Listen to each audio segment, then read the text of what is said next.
Alrighty, everybody. All right, we're gonna turn that down. That's a little loud. All right, cool. I don't want to deafen myself.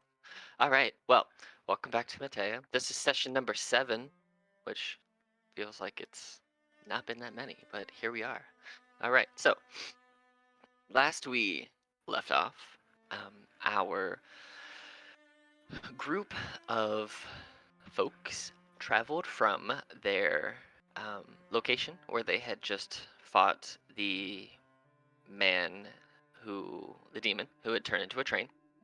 They traveled from that location um, into the woods where they bed down for the night as the children were exhausted. They were exhausted. And as they were sleeping, Anthea witnessed a magically created frozen gate appear in the middle of what felt like a snow globe that surrounded their campsite. And through that frozen gate, um, he saw Callista walk to, well, not be seen since then. Eventually, after waking up and realizing that you were now missing a party member, the remaining party members and the children and their familiars traveled towards a lake where we found that Naomi is, well, not the most confident around bodies of water. Um, there were a couple of canoes there where the children happily jumped into them, followed by our avid adventurers. Upon summoning a couple sharks to pull these canoes across the lake, Anthea noticed a a very large multi tentacled beast swimming in the water that she, well, didn't really tell anybody about because so that's out there somewhere.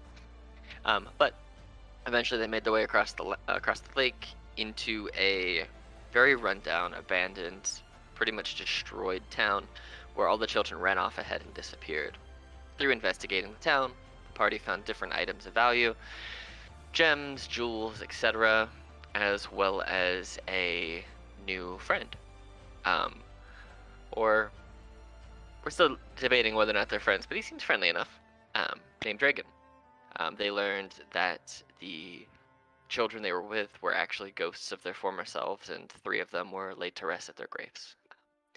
Dragon led them to a small village outside of the town where they met with the leader of this town named Kathy, who the party learned was the communal older sister-ish kind of relationship to Jeremy, the child that Callista offered up to the Prince of Frost the day prior. She flashed sadness at this, but gratitude overall, learning that he may now have a second chance at life.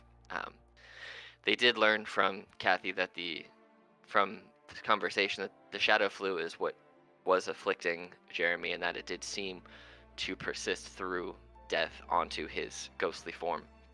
Whether or not it still is persisting on him, I don't know. But Kathy offered them places to stay, food for the night, and our party rested and completed a long rest that evening. And Dragon went on his rounds, his protectorate rounds, had some flashbacks of some visceral imagery which he didn't quite remember prior to that. But the party did wake up in this small little village, and they awoke to Kathy showing them where breakfast is to be served, and they find Dragon, much to Anthea's surprise, teaching children how to sword fight and duel with a motion for motion identical fighting stance and actions as her younger brother did many years ago. But that's where we find ourselves today at this camp. We're gonna go with this music and this one. That's too much. But this is where we find ourselves. It is the morning. You guys, like I said, did complete a long rest. You did wake up to Kathy offering you all breakfast, and saying after breakfast you guys can talk more if you so choose. She did request that if you had the opportunity to maybe help figure out what's causing the shadow flu, but said that you could continue that conversation today if that's something that you felt you wanted to do, but there was no pressure from her in which to do that. So, what would you guys like to do?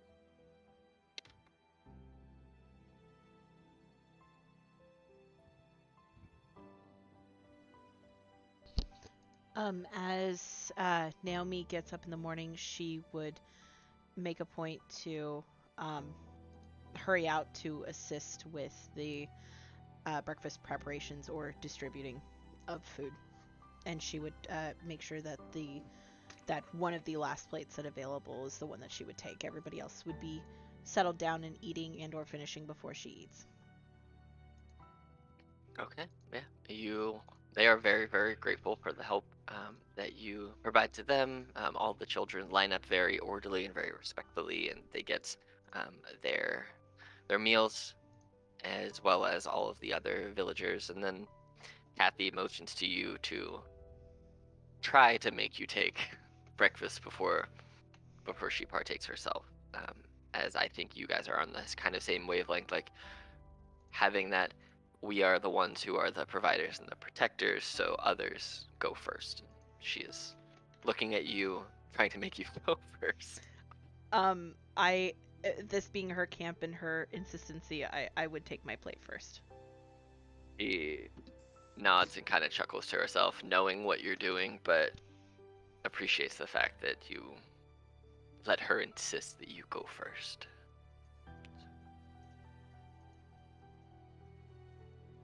What are the rest of you doing?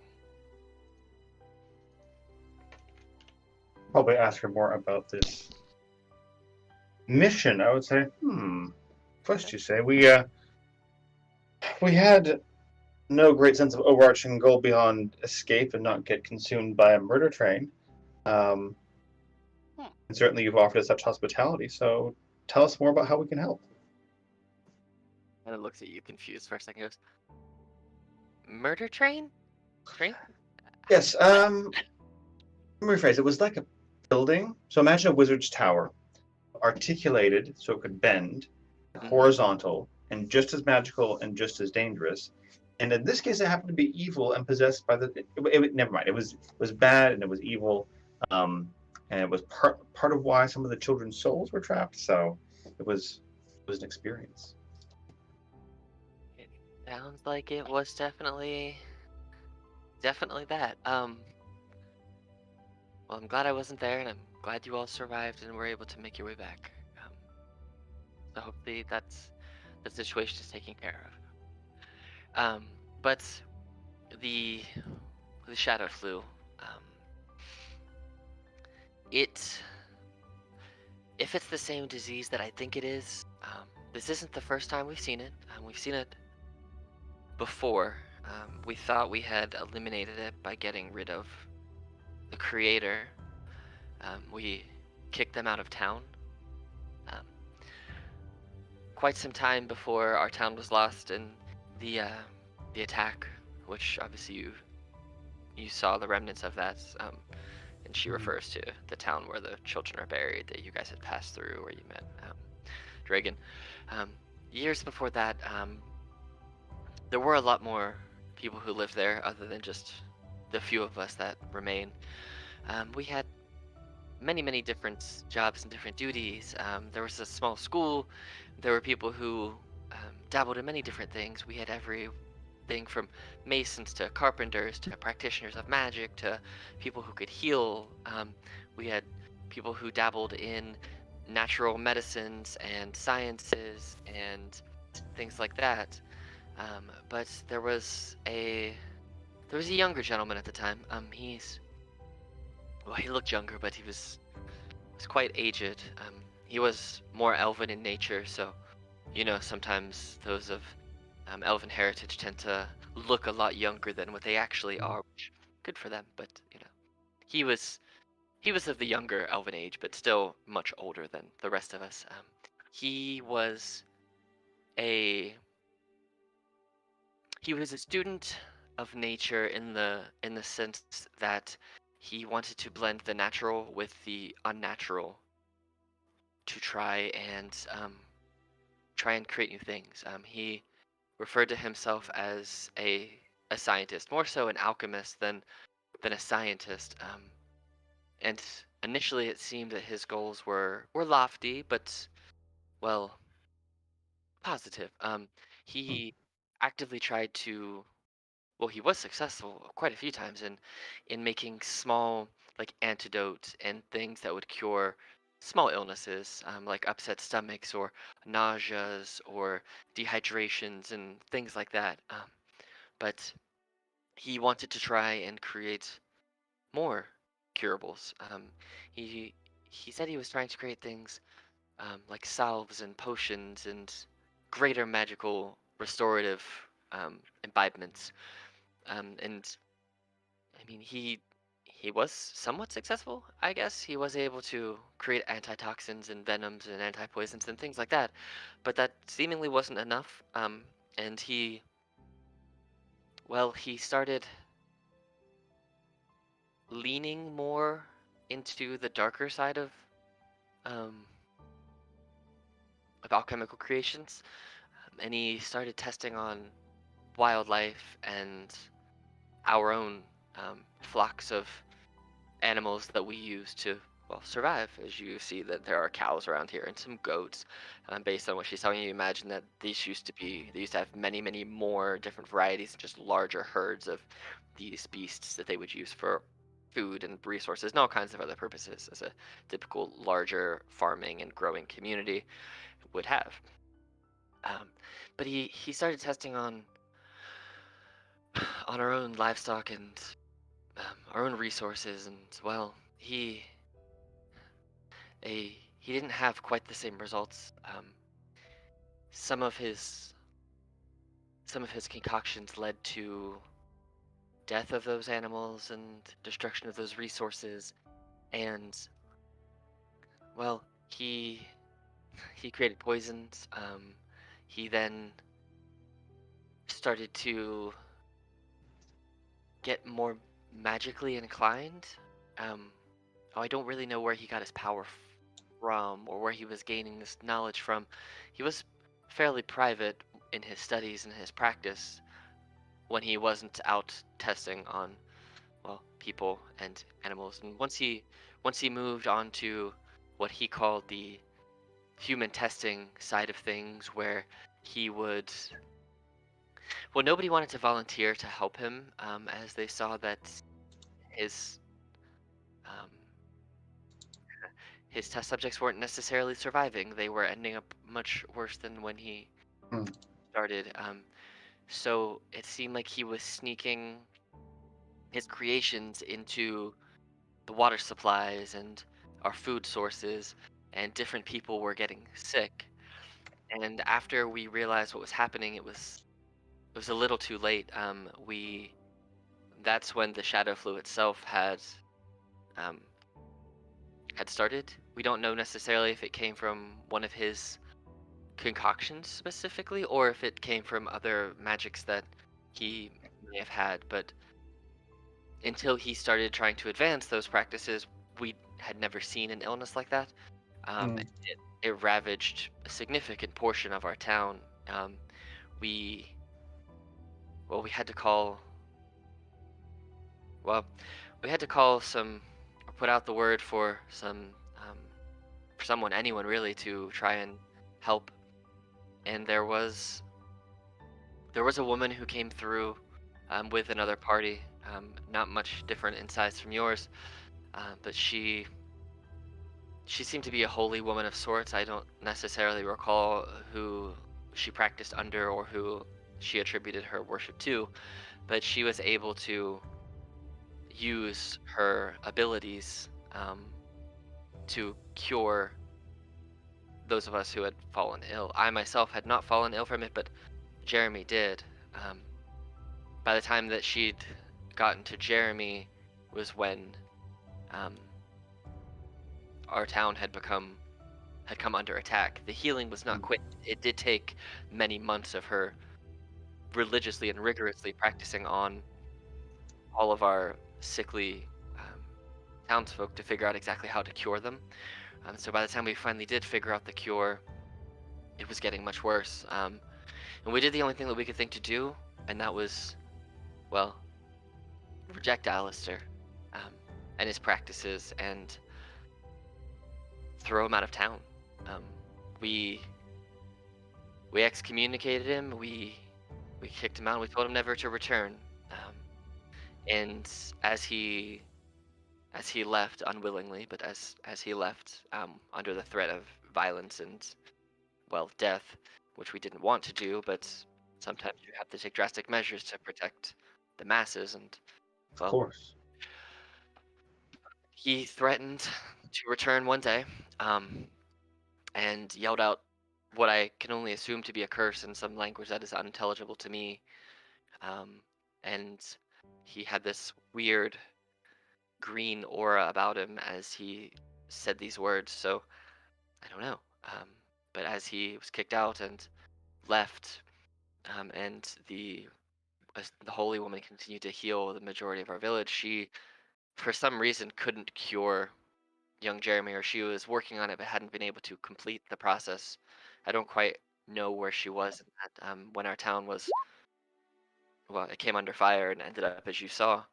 And that's when the children were slain, when the majority of our town was slain. The holy woman herself, I think she was slain. I don't know. I didn't see her. Her party had left a week or so to go and try and get some more work and just kind of adventure, assuming she was going to be safe. But we haven't seen them since they left, so I don't know what happened with them. But when when we were attacked, we fled, um, and we fled, and next thing we know, once all the fighting had stopped and it was quiet, we returned to find the city in the ruins that you saw it, and um, then we settled close, but not too close, so that we could visit when needed and well try and recover any sense of our past and our history that we might be able to. And that's when we met Dragon, um, not too long ago. And since then, he's been protecting our village and keeping watch there during the day and keeping watch here during night. And he's become. And she looks across the giant table, which is effectively in front of that fire where he is, and just kind of nods to Dragon. He's become one of us, and we're very glad that he is here. And I know that we're not his family per se, but we consider him a part of us, no matter what. So, Of course. but yeah, since then, we have heard rumors that the the wildlife is taking the same type of reactions to the same thing that he did before when he was testing on wildlife. We're starting to hear rumors that those type of things are happening again, but worse. We've had a couple. We luckily haven't had any villagers that have gotten it yet, but it sounds like it's the same thing, but maybe worse. I don't know. We haven't necessarily adventured out to find Alistair. It's not something that we want to do, but we've had a couple um, woods folk come and trade with us as we do, and we go out and trade so that we can get more supplies here, because obviously we can only do so much. But we've heard rumors that off to the far east by a couple of weeks he's somewhere. There's apparently some real evil patch of land where he might be. I don't know. All I know is it's about 2 weeks east on foot, and if you just keep following through the woods, eventually you'll get to an area that just feels evil, if that makes any sense. Does that make sense? That's where the source of the symptoms is at least coming from what we've heard. But we're fighting here, we have survivors, barely at that. So we're not going to go ourselves. We're not going to try and demand or force your hand to go. But if that's something that you would like to do or be willing to do, I'm sure we could find some way to reward you, or at least offer you something more than what we currently have to offer. Of course, I have to liaise with the team. If everyone's nearby, I mean, just chime in. I'm not quite sure if this is a one-on-one conversation or if everyone else is hanging out, but defer to the team and also see what Dragon has to say, since he's got reports and knowledge of more recent info. So while Kathy and Pax are talking, and Naomi almost being forced to eat breakfast first, and then see Kathy not even eating because she's talking. And Thea, what are you doing? She's listening to this. I'm assuming I'm sitting near where Yeah, Pact is. Yeah, you guys are all fairly close. If you want to listen in, you 100% Yeah. can hear it. Definitely. And at first, Anthea was sort of looking through her notes and trying to find anything about a shadow flu, which I'm assuming she probably doesn't really know much about or have much about. And then as she's listening, she's also kind of like adding notes to her notebook. And she would also ask if there's any remnants from when Alistair was around, like if there's any of his materials left behind from his studies or anything we could peruse to find more about him. She thinks about it for a minute. No, he took the majority of his, what I believe to be his research with him. There were no books or scrolls or anything when we searched his place after we evicted him. And then in the destruction of the town, all of his residence was destroyed completely, and there was nothing left anywhere. So unfortunately, I don't have any of those that I can provide to you. But I mean, I can tell you if you wish to know. I can tell you what I recall of the symptoms then and compared to the symptoms now, if you think that would be of use. And she's like getting ready to jot all this down to add to her new pages. So she describes that some of the symptoms back then were that the creatures that were subjected to his testing, and eventually what they deemed to be the shadow flu, started developing your standard flu symptoms, but on top of that, their eyes would become dark and black, and they would use their color. Their skin would start to gray, and eventually start to necrotize. And they didn't see it so much in the humanoid populace, because at that point, when they realized that he was starting to poison and test on the humanoids, they stopped him. But as far as the bestial presence in the town, they almost became zombified and then skeletal, and then came back as some living skeletons. But they had these weird, like, their bites had, they could just see like this black ooze dripping off of their teeth, and so whenever they bit onto anything, it would induce a poison-like effect, which would then necrotize whatever it was that they bought, whatever they bit, and it basically turned creatures to more of an undead kind of creature, more so than just outright killing them. It kind of converted them. Okay. And it wasn't always successful. She goes on to tell you that there were a couple bears that became more like undead, flesh falling off, bones kind of sticking out, just mangled maws and necrotized flesh. Some were turned into more of that living death kind of feel, whereas others just did not survive the transition and perished. But wherever their bodies lay after perishing, that ground, when their bodily fluid seeped into it, it seemed to poison the immediate area around it. So they did see at one point that one of the creatures he tested on perished into a small brook, and it poisoned the water for probably a mile or so, as there were consistently dead waterfowl and fish and plant life. It all just kind of died for a mile until that blood kind of just dissolved in the water. But nothing ever was able to regrow in that portion of the river, and that part of it always seemed to have this weird like poison essence around it that anything that would try and swim through it came out the other end looking very undead. So, Okay.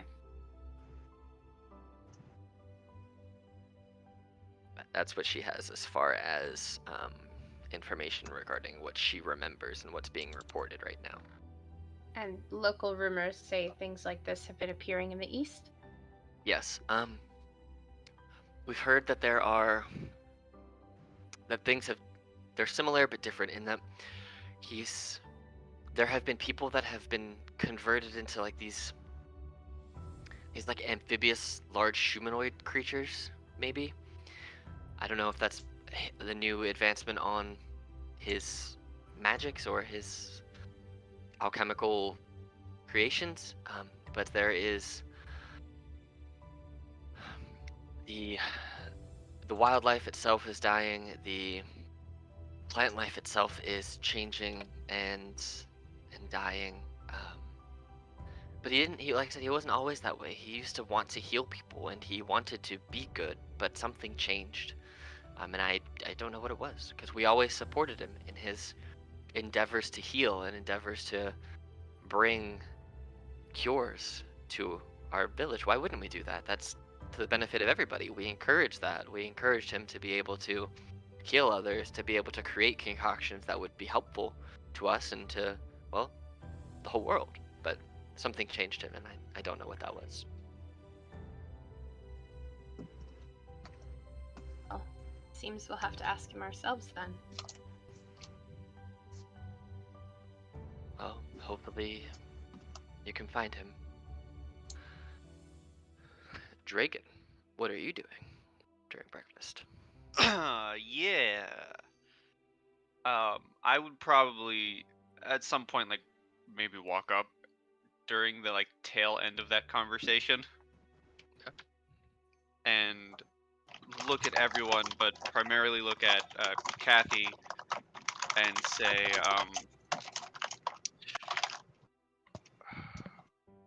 do you think there would be any connection with the shadows that roam the old town? It is possible. I mean, I don't know what caused those shadows per se, but nothing's impossible.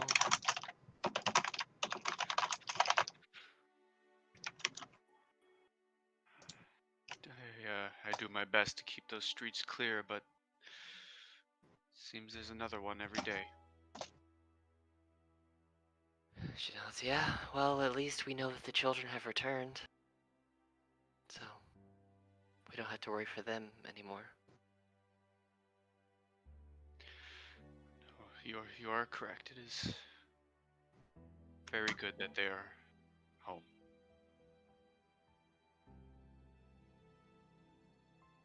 You want to go with them, if they decide to take up this task that I've told them about. We'll be okay. We'll be okay. I'd hate to leave you all behind. Do you have anyone? How are any of the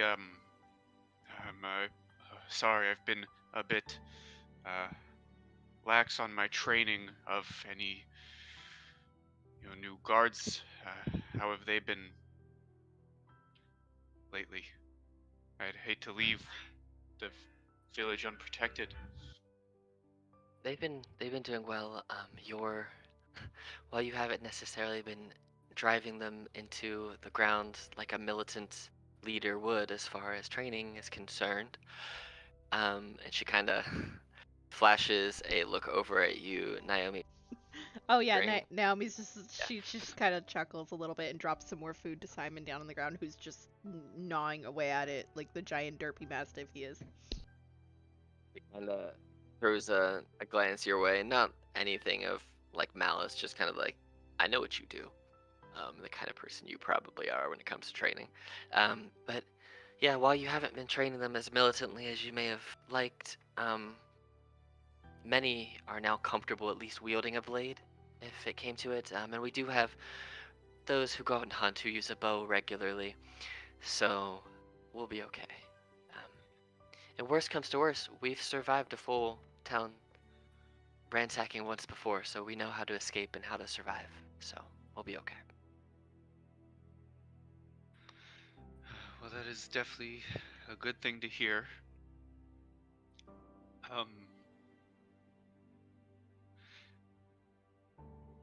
I'm sure we could all find out. We will all find out what the cause of this is and deal with it. Hopefully not be gone for too long. Yes, yes. Well, we will miss you here, but you have to live your life too. And, well, you've been given another chance from what it seems. But maybe leaving will help you regain some of your lost past. Sometimes, to go forward, we have to go back, and sometimes the only way to go back is to go forward. Speaking of, all of you here have helped me remember who I am in a sense. I'd hate to forget all of that come morning. Do you have a journal and maybe some ink and a quill I could bring with on this journey? Absolutely. And she stands up and excuses herself for a moment, and you see that she walks down this way. Actually, it's daytime. I'm just gonna turn on your lights all the way because, you know, it's daytime. Oh no, there's still shadows. Well, we but anyway. see slightly more of the camp. Well, there are still shadows. But anyway, she walks over and she steps into this tent, and she is in there for a couple of moments, and then she steps back out. And she is wielding what looks like a small tome with a not quite a quill, or a quill but not quite an inkwell on top of it, and she hands it to you, and you see this package of a tome that she hands to you seems to be wrapped and bound in what looks like and feels like tree bark that has been somehow repurposed from being the armor of trees to the armor and the cover of this book. So the outside of this book feels very rough, but very much like a tree, like you're holding a living, breathing document in your hand. And as she takes the binding and kind of unties it and hands it to you, he opens it up to the first couple of pages, and you see in all of these different little paragraphs on these first few pages is a memory and some commentary written from all of the citizens of this town. It goes on for half a dozen, 6, 7, 8 pages. Each one is in different handwriting. Some very eloquently written and very beautiful to look at aesthetically. Some very much like a 3-year-old who's just learning to write is writing for the first time in this journal. But each little passage that you can see as you quickly leaf through the pages seems to be a memory that you created with each of the people who live here. And these memories are combinations of good times that you've had with them, things that you have taught them, positive experiences, just generally memorable moments that you have had with each person who resides in this town. And as she sees you leafing through, you see the smile kind of crawls across her face. She says, "We always kind of thought that one day you might leave. We hoped you would. Hope that you would go back to wherever it is that you came from and kind of find yourself again. But we also didn't want you to forget us, so we've been working on this. Each day when you are at the old town, keeping the ghosts at bay and keeping watch for our missing children who have now returned, thanks to them," and kind of waves an arm over at the rest of the party. But we've been writing our memories of you as well, so that you won't forget us if you leave and aren't able to return for a long time. So we hope if you're ever feeling lost or without or disconnected, that just reading some of these moments will help you remember that no matter where you go or what you do, you can always come back here and you'll always have a home here with us forever. This can be your second home, third home. It's a home. So, Dragon smiles and kind of puts his hand on Kathy's shoulder and says, "You are all too kind. I promise we will be back with news of success soon, and I promise that I will find and finish whatever plagues you all." he nods and she just whispers thank you. And she kind of steps back around you and goes back to her breakfast, back at the table, sits back down. Naomi, what are you doing other than feeding Simon scraps?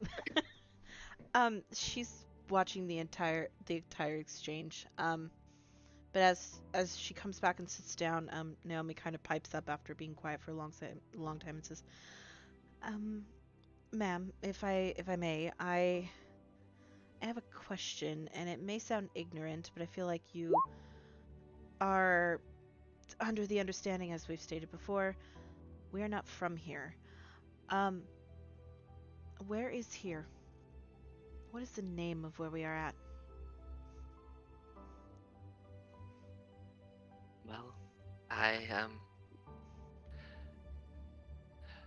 for us, it is just our prime plane. This is where we've been. Well, this is where we have always been. But different groups that we have met, different travelers and tradespeople who have come through, who aren't native to these lands. That party specifically, and especially that I mentioned with the holy woman who was assisting us, they referred to this region as something that I'd never heard before, but when they explained it, it kind of made sense, and I didn't have a reason to disbelieve them as they seemed very truthful and all of their logic and reasoning was sound. They referred to this place as something known as the Shadowfell. I don't know if that is something that rings a bell with you, but that's what they told us. But for us, this is home. This is where we reside. There was a very intelligent person with them who tried to describe to us the ins and outs of, I guess, interplanar magical travel, but that was very complicated, and we none of us necessarily understood what they were talking about. So they just kind of boiled it down to there are lots of different lands and lots of different places that sometimes you can only travel to using very, very powerful magic, and sometimes it works, sometimes it doesn't. But yeah, that's where they said we were. But I don't necessarily know what that means in comparison to anything else, and I don't know if that necessarily gives you the answer that you were looking for. Do I know what the Shadowfell is? DM? Roll either a... You are all sitting there hearing this, so it's not like this is unknown to all of you. So you can all roll intelligence checks or yeah, just intelligence checks. Oh, would you take a history? Sure, you can do history checks if you want. Yay!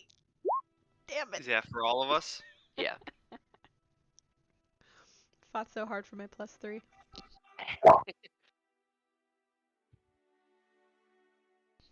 Pax coming in clutch. 23. That makes sense for Dragon. Dragon doesn't really remember a lot of things. So. He's currently remembering a lot. He's really zen about it, you know. Yeah. He's like, oh, it is what it is. Pax and Anthea, you both know through your studies, and Pax through your just general magical arcane knowledge, since you're the most tapped into the arcane of, well, anyone you've ever met realistically. You know that what they're talking about is the multiplanar, multiversal magic theory where there are different planes of existence between what you know for yourself as the material plane where all of the three of you at least are from. Then you know there's the Shadowfell, there's the Feywild, and there are many, many, many other planes in between and outside of those, and that people can and people do with enough time, training, experience, and monetary backing for reasons sometimes understanding and sometimes not travel between them. And in some planes, there are hellish creatures. In other planes, there's chaos. There's planes of law and order. There's planes of just mystical, magical fun times and everything in between. So you know what she's talking about as far as Shadowfell.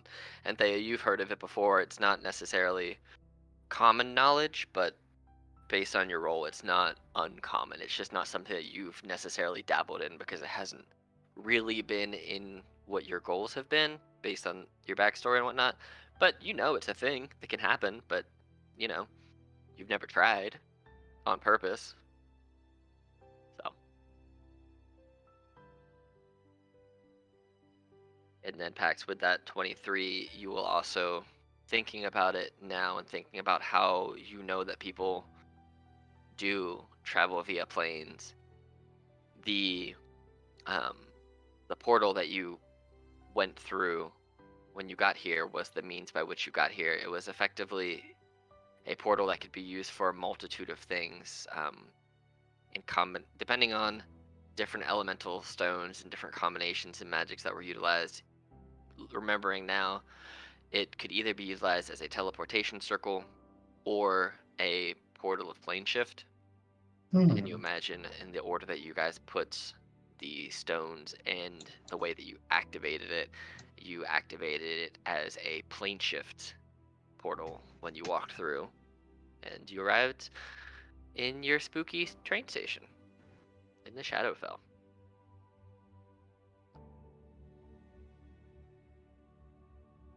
Cool. I will share that context with the party for sure. You guys all now have all of that knowledge. All the knowledge.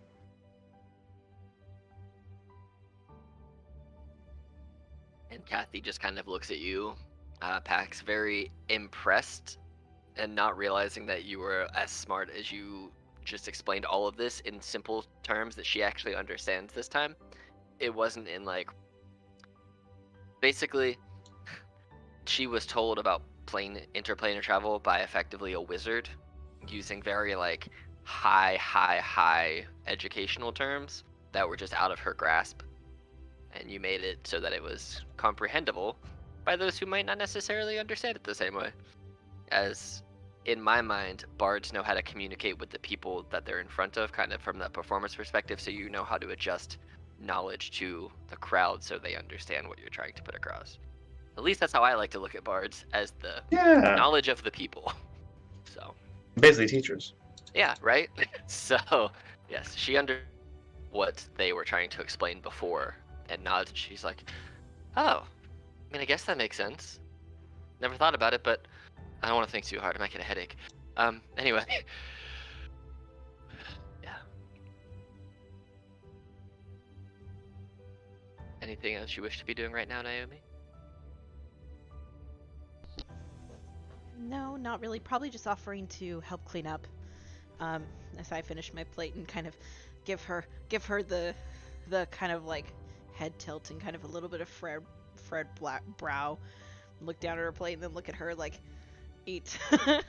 And then I will start picking up everybody's plates and take them over to be washed and cleaned, which I will assist with until people try to take me elsewhere. All right. We'll just say that there's a little like dishwashing basin thing up here by these rocks, because that seems like a good place for a dishwashing basin for a communal kitchen area. And Thea, what do you wish to be doing?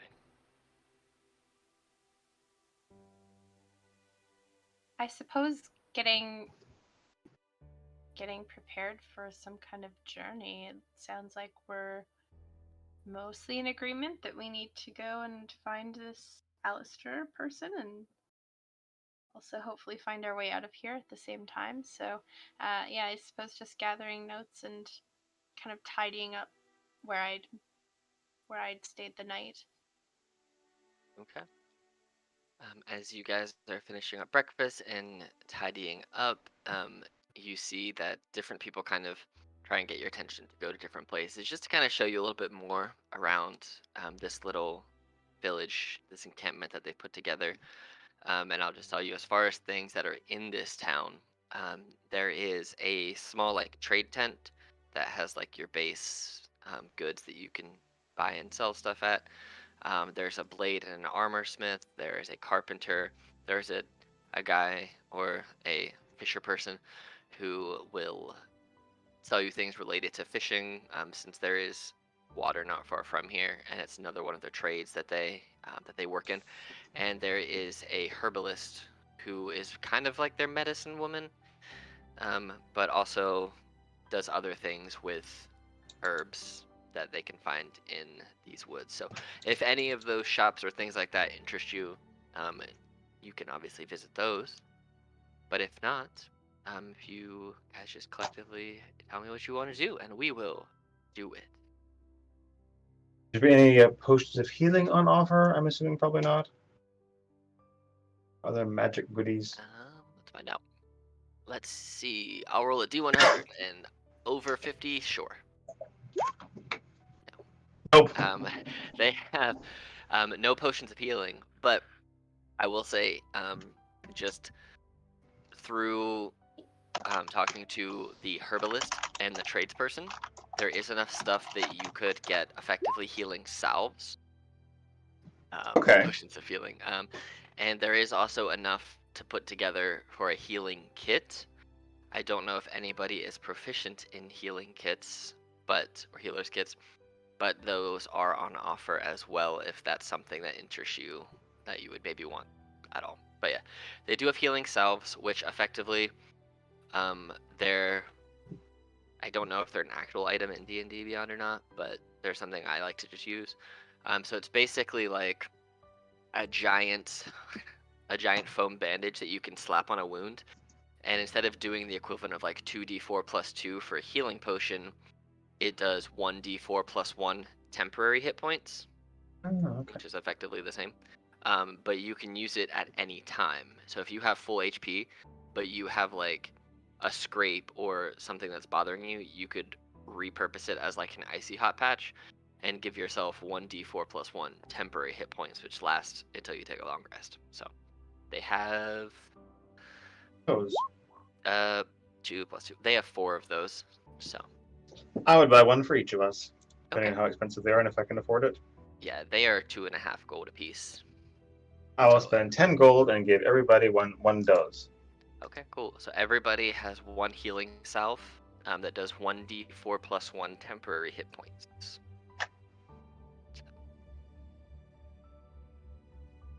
And as you look at them, they are basically giant foam bandages with herbs that have been crushed and put into almost this like syrupy mixture that is in this little vial that you basically pour the syrupy mixture on top of wherever the wound is, and you put the foam bandage on top of that, and that kind of puts the seal around the area and creates this little healing region. So Awesome. Does anybody wish to visit any of the other townsfolk in the town?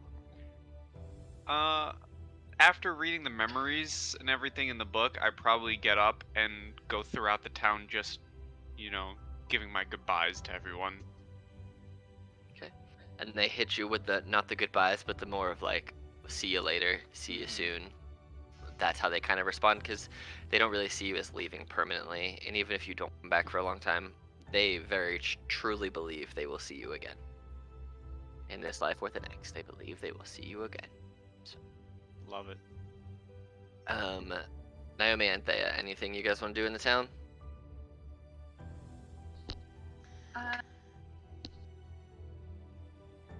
don't think. I suppose I could use some charcoal and herb to have on hand for my find familiars spell if I need it. Okay. Up I'll the put- herbalist might have some. Yeah, those are all of the shop capabilities that are in this little town. And you're looking for herbs for Find Familiar. Yeah. How many, or how much are you looking for? I think it says 10 gold worth. Let me just double check. Yeah, I think it is 10 Wanna gold make worth sure of I have things. stuff. Yeah, charcoal, incense, and herbs must be consumed by fire in a brass brazier. Yep. How? Let's see. I'm gonna roll a D4, and it's a D4 plus one. This is how many uses worth that she will have if you wish to buy. So it's like 10 gold times whatever this is. So she has 3 total doses. So if you want to buy 3 casts worth, it would be 30 gold. But she has up to that much. So Do that. okay.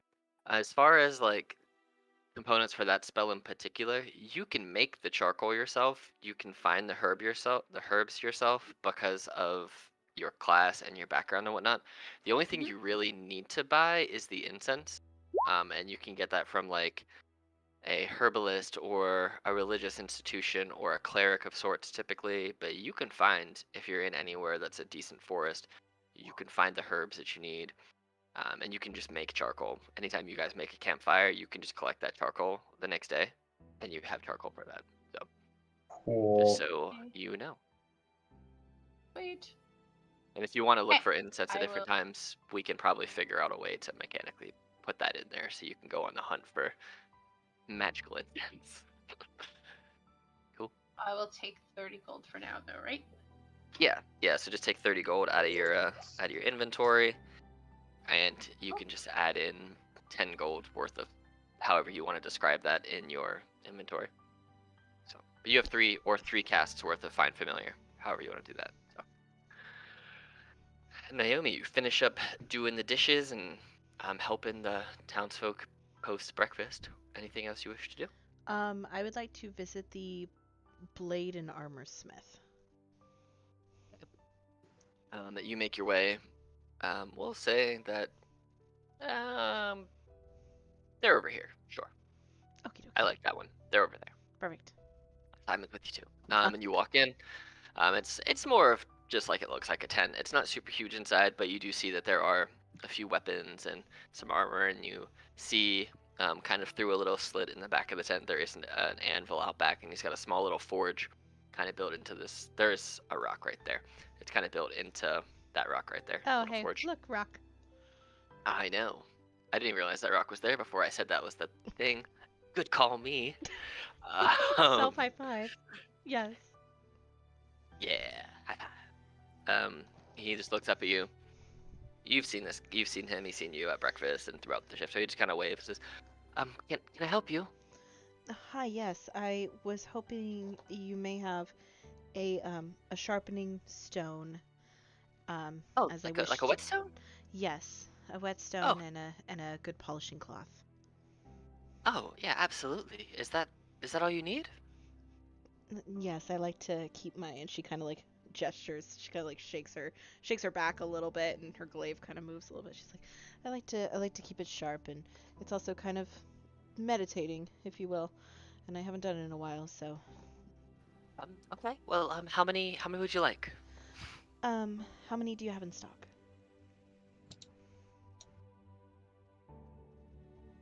44. Wow. They are 1 copper piece apiece, so that's why he has so many. Gotcha. How many uses, quote unquote, would I get out of a whetstone? I'll say 3. 3 uses out of a whetstone? Yeah. Okay. She will pull out a gold piece and put it down on the counter and just say, I just need 30. He's like, oh, okay. I'm gonna have to go back to the river to restock on my stones, but okay, I like it. And you see he gets this little box. It looks like it's just made from an old stump of a tree that has been carved down into something small, and he just starts very neatly stacking in just 6 stacks of 5 whetstones, and then just like closes it up and puts it your way, and then takes the gold coin and leans over into where he keeps his money in this little like money box and starts counting out 70 silver to give back to you in change. I turn around and I walk out. Come along, you Simon. forgot your change. Nope, she's walking away. He's like, he just kind of, you just hear this chuckle from far away, and he just puts it away and then comes back out and just sees you and kind of nods, from afar, acknowledging your graciousness to him. So, but yeah, so we'll say with these whetstones, because I like people using different things that you can actually buy that are utility-based items. If you use it, we'll say, if you sharpen your weapon with it, that you can give yourself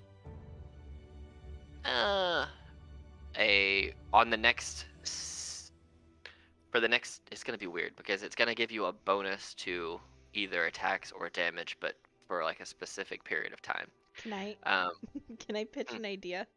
yeah, go for it. What I was hoping is that after a certain point of sharpening and polishing, it either goes up to essentially a plus, another plus, or it just adds one additional damage hit. But it's not a temporary thing; it'd be a permanent thing. So you just tell me when I've gotten to that point, as kind of like leveling up her glaive, essentially. You know, I like that better than my idea. So yes, we'll do that. We'll finagle with it and we'll finesse it. Obviously that's not gonna happen today, but we'll work with that and we'll figure out how many it's gonna take. My gut's gonna tell me. Right now, my gut says it'll do it, and eventually you'll get to like a +2, but I think it'll be like every 20% you get there, it'll do something a little bit different. And if there's ways that you guys find that you want to upgrade your specific gear as well, we can obviously work to do that. Just we'll figure out a way if that's something that even interests you, and we'll make it work. Because I like the idea of upgrading gear, because that sounds really cool. Instead of just getting more and more gear, you just upgrade what you got. I like that. Yep, we can discuss it in more detail, but that was kind of my idea, is her meditation almost for sharpening it. But like, if I don't do it one day, obviously it wouldn't count. So I would think I would specifically have to say that like I'm doing this for like an hour. Yeah. And then we'll just, whenever you do it, you'll just take one whetstone out of your inventory, and that's how we'll just track how many you've done. Or you even just put like used whetstone as another item, and you'll just keep tacking onto the used whetstone, and that's how we'll track it. That way it's just easier. So right now you have 0 used whetstones and 30 unused whetstones. Got it. Yeah, I'll track it in my inventory so you can see it there as well. Makes sense. Perfect. Cool.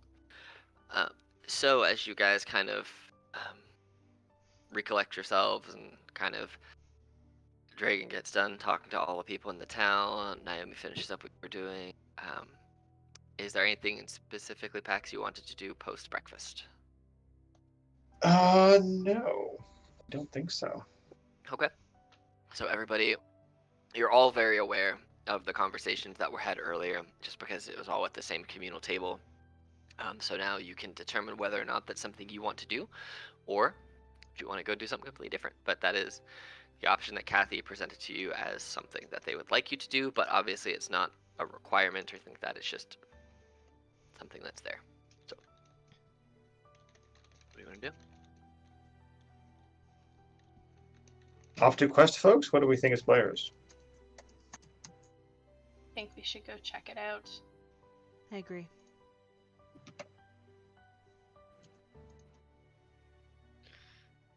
I believe I'm inclined to agree as well, considering these are my people. All right. At this point, it's late morning, so probably 9:30, 10 o'clock. You guys have kind of finished your rounds, finished getting your stuff together, communed with the town a little bit more, kind of built out a little bit of relationships with them in the time that you've been here. And Kathy says, well, we very much appreciate the fact that you're willing to do this. You know, it's really hard to find people that you can trust, that are dependable, that well, that do what they say they're gonna do, and don't have any don't have any secrets about it. They're just willing to help those in need. It's a very rare commodity. Um, we very much appreciate anything you can do, and if you can't solve the problem, don't feel obligated to fight to death or anything like that. Just know that we appreciate you even trying. Um, See that she starts to get a little welled up as she's thinking about like the past that she has with Alistair, and the fact that you guys are willing to go and at least take a look and see if this is in fact that, and without really even asking for anything or demanding anything, that you're willing to just go and do this for them. As well, I know it's not a lot, but let us at least give you some food for the road, so that you at least won't go hungry for the first few days. We don't have a whole lot that we can spare, but we do have enough that we can give um, the four of you meals for about 4 days. We have good traveling meals that we always have on hand for when people go and camp in the woods for a few days to hunt wild game, and to when our herbalist goes and collects herbs and people go with her. And so she pulls out this little small satchel with 4 days of good rations for each of you. So instead of like the dried meat and the hard tack and things like that, this is there's still some like dried salted meats in there, but it looks and smells more flavorful. It doesn't feel as leathery and as hard as the normal traveling dried meats. There are some fresh vegetables in there, some berries and some different fruits that they have. It's it's a very well put together, very healthy, um, very balanced set of traveling rations. So 4 days worth of very nice traveling rations for each of you, which will last the whole journey plus some, because it's not necessarily going to go bad. But yes, she's like, well, this will hopefully, at least if you are unable to find anything good on your travels, hopefully this will at least keep you going and keep your morale boosted. Um, Nobody likes to be hungry and mad when they're traveling. It's a bad time, and it just extends your trip. So,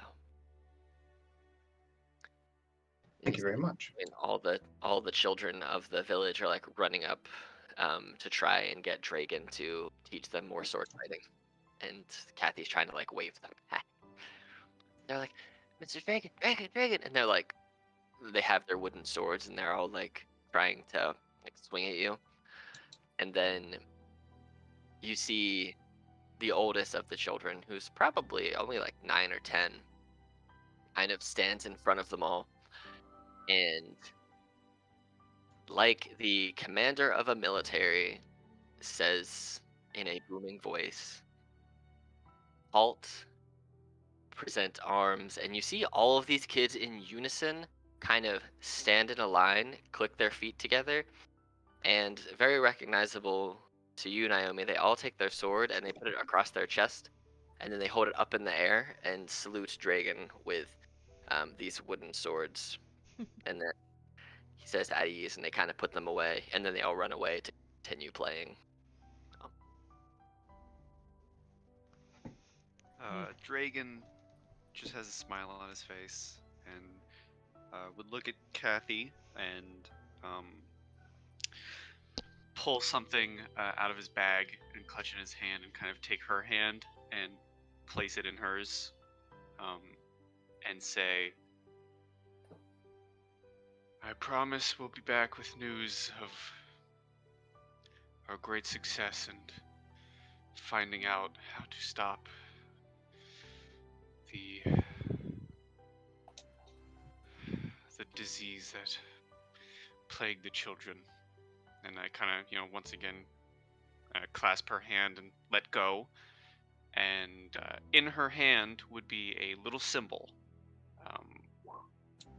One that Dragon doesn't necessarily recognize himself, but knows it's most likely of great importance and could leave a good memory of him for everyone. It is a little symbol, a symbol that has what looks to be a sigil emblazoned on it of a shining bright sun rising over what looks to be a grassy hill. And he just says, "That's to remember me by while we are on this journey."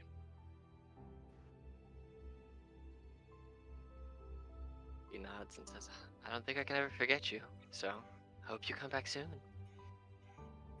But thank you. Again.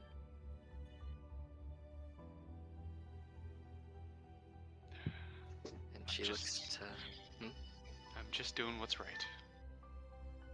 She just nods in agreement. She looks at the rest of you and says, well, I know we haven't known each other long, but you seem like good people. And I hope that you can take care of each other.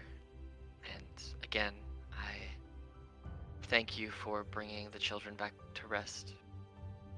And if you ever run across Jeremy again, just tell him. He kind of stops for a second, and you see what you thought looked like a facial expression of sorrow creep on her face. Very quickly, like, turns and morphs into almost like she's having a happy memory. She looks up and says, just tell him I love him, and I miss him, and I'll see him soon, and I hope he's well. And I wish him the best in whatever it is that he's doing. And with that, she kind of goes, well, that's the direction. If you follow that path, you'll eventually come to a path in the woods, and you can just follow that for a couple of weeks, and that's apparently where this region of evil land is, and hopefully you find what we're looking for there. So, good luck. I wish you all the best, and I hope to see you all again.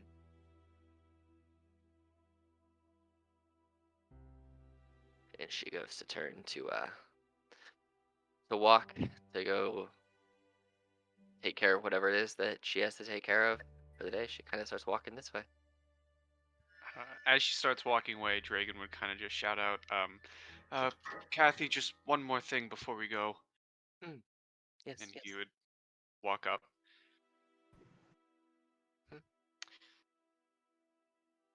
Tell the children to keep practicing. They're doing great. Of course. And with a smile on his face, he would walk back to the group. All right. You see that at this point, the children have gotten very rowdy and are like chasing each other around, trying to smack each other outside of these wooden. And you just see that Kathy, like the village mom, is chasing them around, yelling at them to stop and to behave. And all the other adults are just laughing as they're watching this older lady chase around a bunch of children, trying to get them to listen, which we all know isn't going to be successful, but it's a funny thing for the rest of the town to see happening. All right. And you guys are left to your own devices in the town. What are you gonna do?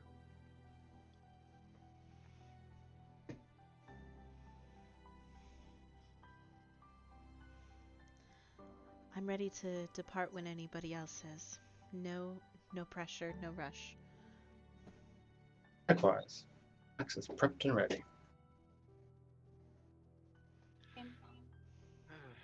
So I find myself quite ready to go. My blade is nice and sharp, and believe it is time we pay a visit to this Alistair.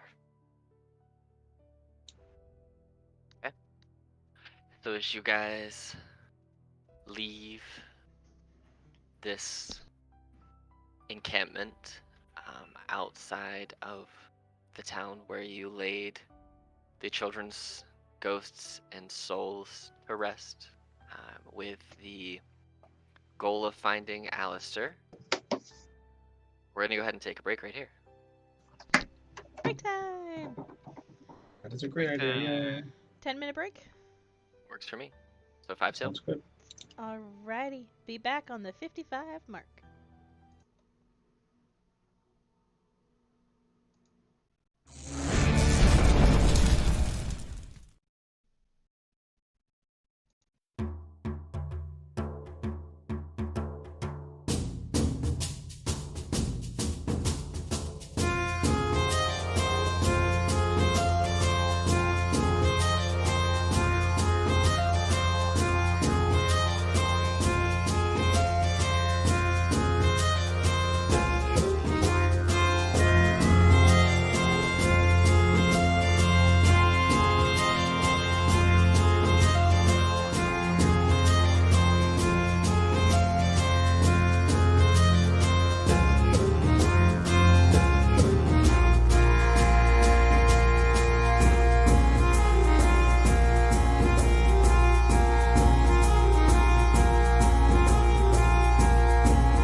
So we're back, and you guys have decided to set out on your journey to the east. So I'm gonna move you over to this, just randomly or on this forest path. So basically, the way this is going to work is that since it's basically a 2-week travel adventure, we're not gonna spend every night of 2 weeks doing stuff, because that would drag it on for a long time. If there is anything specific that you guys want to try to accomplish in these next 2 weeks, I will have you make checks to see how far you can advance in those accomplishments. We'll make checks for every few days that pass to kind of see how things are going. If you're getting lost, things happen. We'll kind of just dice roll our way through 2 weeks of travel. So we'll just go left to right in the name order to see if there's anything specific you want to try and accomplish in the next 2 weeks. And obviously, any roleplay you guys want to do, I'm here for it. Dragon, anything you wish to try and actively work on in the next 2 weeks? Win the campaign. Yes. Victory. Victory. Guys, this is our last session. I'm gonna roll 2 nat 20s and we win. Not quite. Shame. I would probably say throughout the nights that we would camp during this journey, Dragon would spend most of it reading from the book, and I want to say attempting to remember who he was. Try and get back any lost memories. Okay. So roll me 3 D100s. Oh, snap, that's a lot of D100s. Okay. We will get back to your memories here in a little bit. Anthea, anything specific you want to try and accomplish over the next 2 weeks?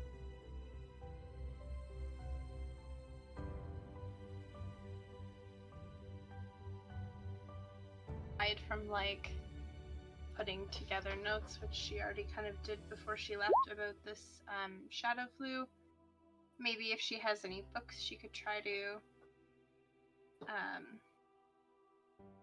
see if there's any other instances of this happening elsewhere in like our home plane.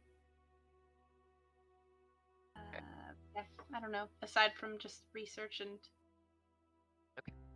Cool. So I'll have you roll me, let's say, 5 nature checks.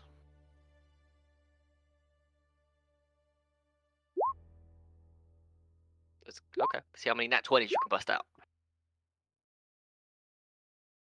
apparently. So you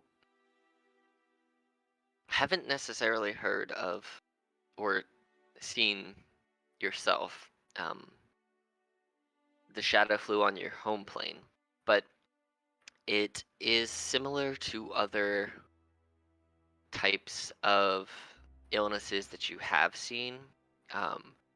You aren't, so your practice of medicine is more so what occurs more so in nature and natural means by which to cure it, being that you're a druid and you spend a lot of the time in nature itself, more so than that of a cleric, who I like to imagine is more of like that hospital in setting doctor kind of like medicinal person. So you've heard of different things in nature that can overtake other things. The zombie fungus, which you have 100% heard of, that can turn a creature effectively into like an undead zombie if it infects them when they're alive, and I forget the name of it, and it's a weird name. Cordyceps, that's the one. So you know all about the cordyceps fungus and how it does something similar to what Kathy was describing, but it doesn't do it in the same manner which Kathy was describing. So this might be something similar to that, or be some other illness or some other warping of nature itself by magical means. But you know that cordyceps fungus can be removed without killing the host. So you can lean on your knowledge of that whenever you have another of this. Whenever you find someone who's suffering from the shadow flu, to kind of try and figure out a way to maybe help heal them. So we'll say going forward, anytime you make medicine checks to specifically figure out ways to cure someone of the shadow flu, you can have advantage on them based on your knowledge of cordyceps Fungal infest? and how that Okay. works. Yeah. So on medicine checks specifically to helping to, you might not have the means by which to do it, but you will have advantage on how to figure out how to do it, if that makes sense. So sorry for that. That would be for medicine Medicine checks on advantage on people. advantage on medicine checks when you're trying to figure out ways by which you can cure it from who's someone. afflicted. Okay. Mhm. Cool. Cool. All right. Pax, what are you doing? We'll say all these rolls are just for this first week so far, so that we're not doing all 2 weeks in one. I would say combo. week 1, I would try to practice flying an Iggy. See if I can get a little bit better at controlling the flight, because it was a newish thing for this campaign. So All right. So you can either roll acrobatics or arcana, depending on how you want to try and fly him. Let's do Arcana way, because that's a +10. Okay, How so many just rolls? We'll do 3. Well, you roll pretty well on acrobatics, which is all +10. So yeah, you get a pretty good handle on ways by which to fly Iggy. You're in a pretty open forest most of the time. There are giant patches, kind of like how you see here. You can get in areas where you're kind of zooming in and out and going up and down and flying around. Iggy likes to stop and hang out with the trees sometimes, but I've got to chat with the local peeps.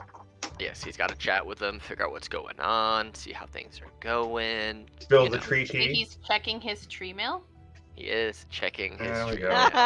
Hey, puns. Ba-dum-chee. Yes. The GM sighs deeply. All right. And then Naomi, what are you doing the first week? The first week would probably be a mix of in the evening she would be sharpening her glaive, using that as kind of a time to meditate for herself, since she's in a very weird place, not even close to where she feels like she should be, and working on more training with Simon, trying to improve his strange ways. All right. So roll me 3 animal handling checks for Simon. Okay.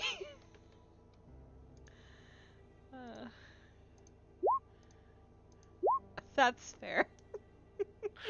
He is more excited to be outside playing and watching Iggy fly around, and he wants to try and fly, but he's a mastiff, can't. But that doesn't stop him from jumping and trying to like float. He doesn't not listen to you, but he doesn't anything you're teaching him, and he's doing it well. And then he almost immediately forgets how to do it after you stop showing him how to do it. So he's like attentive, and then he sees like a squirrel and chases it and comes back and just forgotten how to do Everything. all of what you want. Yeah. Oh boy. And then we'll say that you. Let me see if the weather was bad any of these nights. 5d100s. The weather was not great 2 of the nights with the 37, so we'll say that you got 5 whetstone completions on your sword done. Okay. So you got those. All right. So Dragon, as you're trying to recall some of your 138 memories, or 68 memories, sorry. 168, a lot more memories. All of the memories. You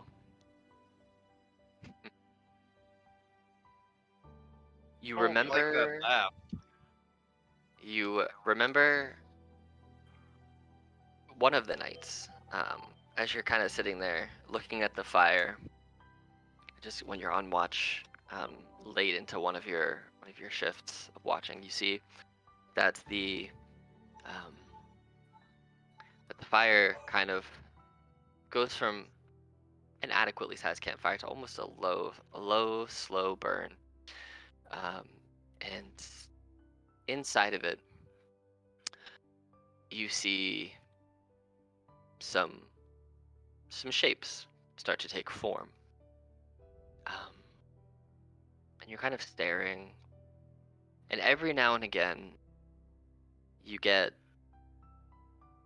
what looks like facial features, but you're not quite sure. They're not putting together as well as you would expect. And then as you kind of sit and focus and try to remember, and you're just willing and forcing yourself to recall things that you know are there, but you just can't quite tap into, you manage to drag something that feels like it's deep, deep in the back of your mind, just kind of sitting down there at the bottom, just being weighed down by this weight of just what imagine a imagine fog being condensed into a brick, and it's just weighing down on effectively this chest of memories, and you are just ripping and pulling to try and drag these memories out of this chest. And you manage, after some time and a lot of inner reflection and just trying forcing yourself to remember, you manage to drag one memory out of this chest. Um, just staring at the fire, you see the faces that you were almost putting together really start to take form this time.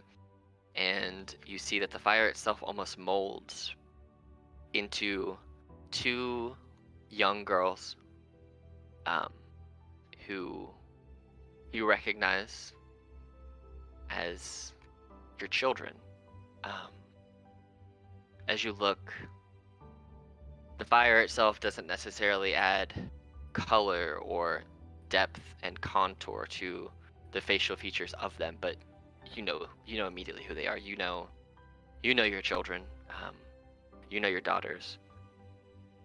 One on the left is Annette, and the one on the right is Sarai. And you see that as you stare and look into the fire, they're just smiling, and the fire, almost like the fire is waving at you, smiling, and you just sit there comforted by the fact that you remembered them. Um, and as you remember them, you kind of stop trying to force more memories. You're living in this moment and this memory, and it feels so close yet so far away as far as time is concerned. But this is definitely a memory of your daughters when they were children, and you were just enjoying this memory and living in this moment for what feels like hours, until eventually the fire just kind of burns itself down to its coals, as fires do. And you eventually finish that night's watch, feeling relaxed and relieved that you're able to remember something so important and so special. And that now that you have remembered that memory, you can recall it at any time. Just your children looking at you, smiling and waving. And you see them just beaming up at you, so proud, so happy, so loving. At some point during the memory, it would be night, correct? Yes. At some point during the memory, Dragon would kind of just like subconsciously reach out towards the fire, kind of ignoring the flames itself, Mhm. and just reach out towards the flames. And he kind of, whether anyone's awake or asleep, uh, he doesn't really necessarily care who overhears it because he's focused on this. He kind of lets the flames not burn his hand, but he's letting the heat, rise on his hand. And he, as the fire fades and the memory ends, he kind of just says to himself out loud,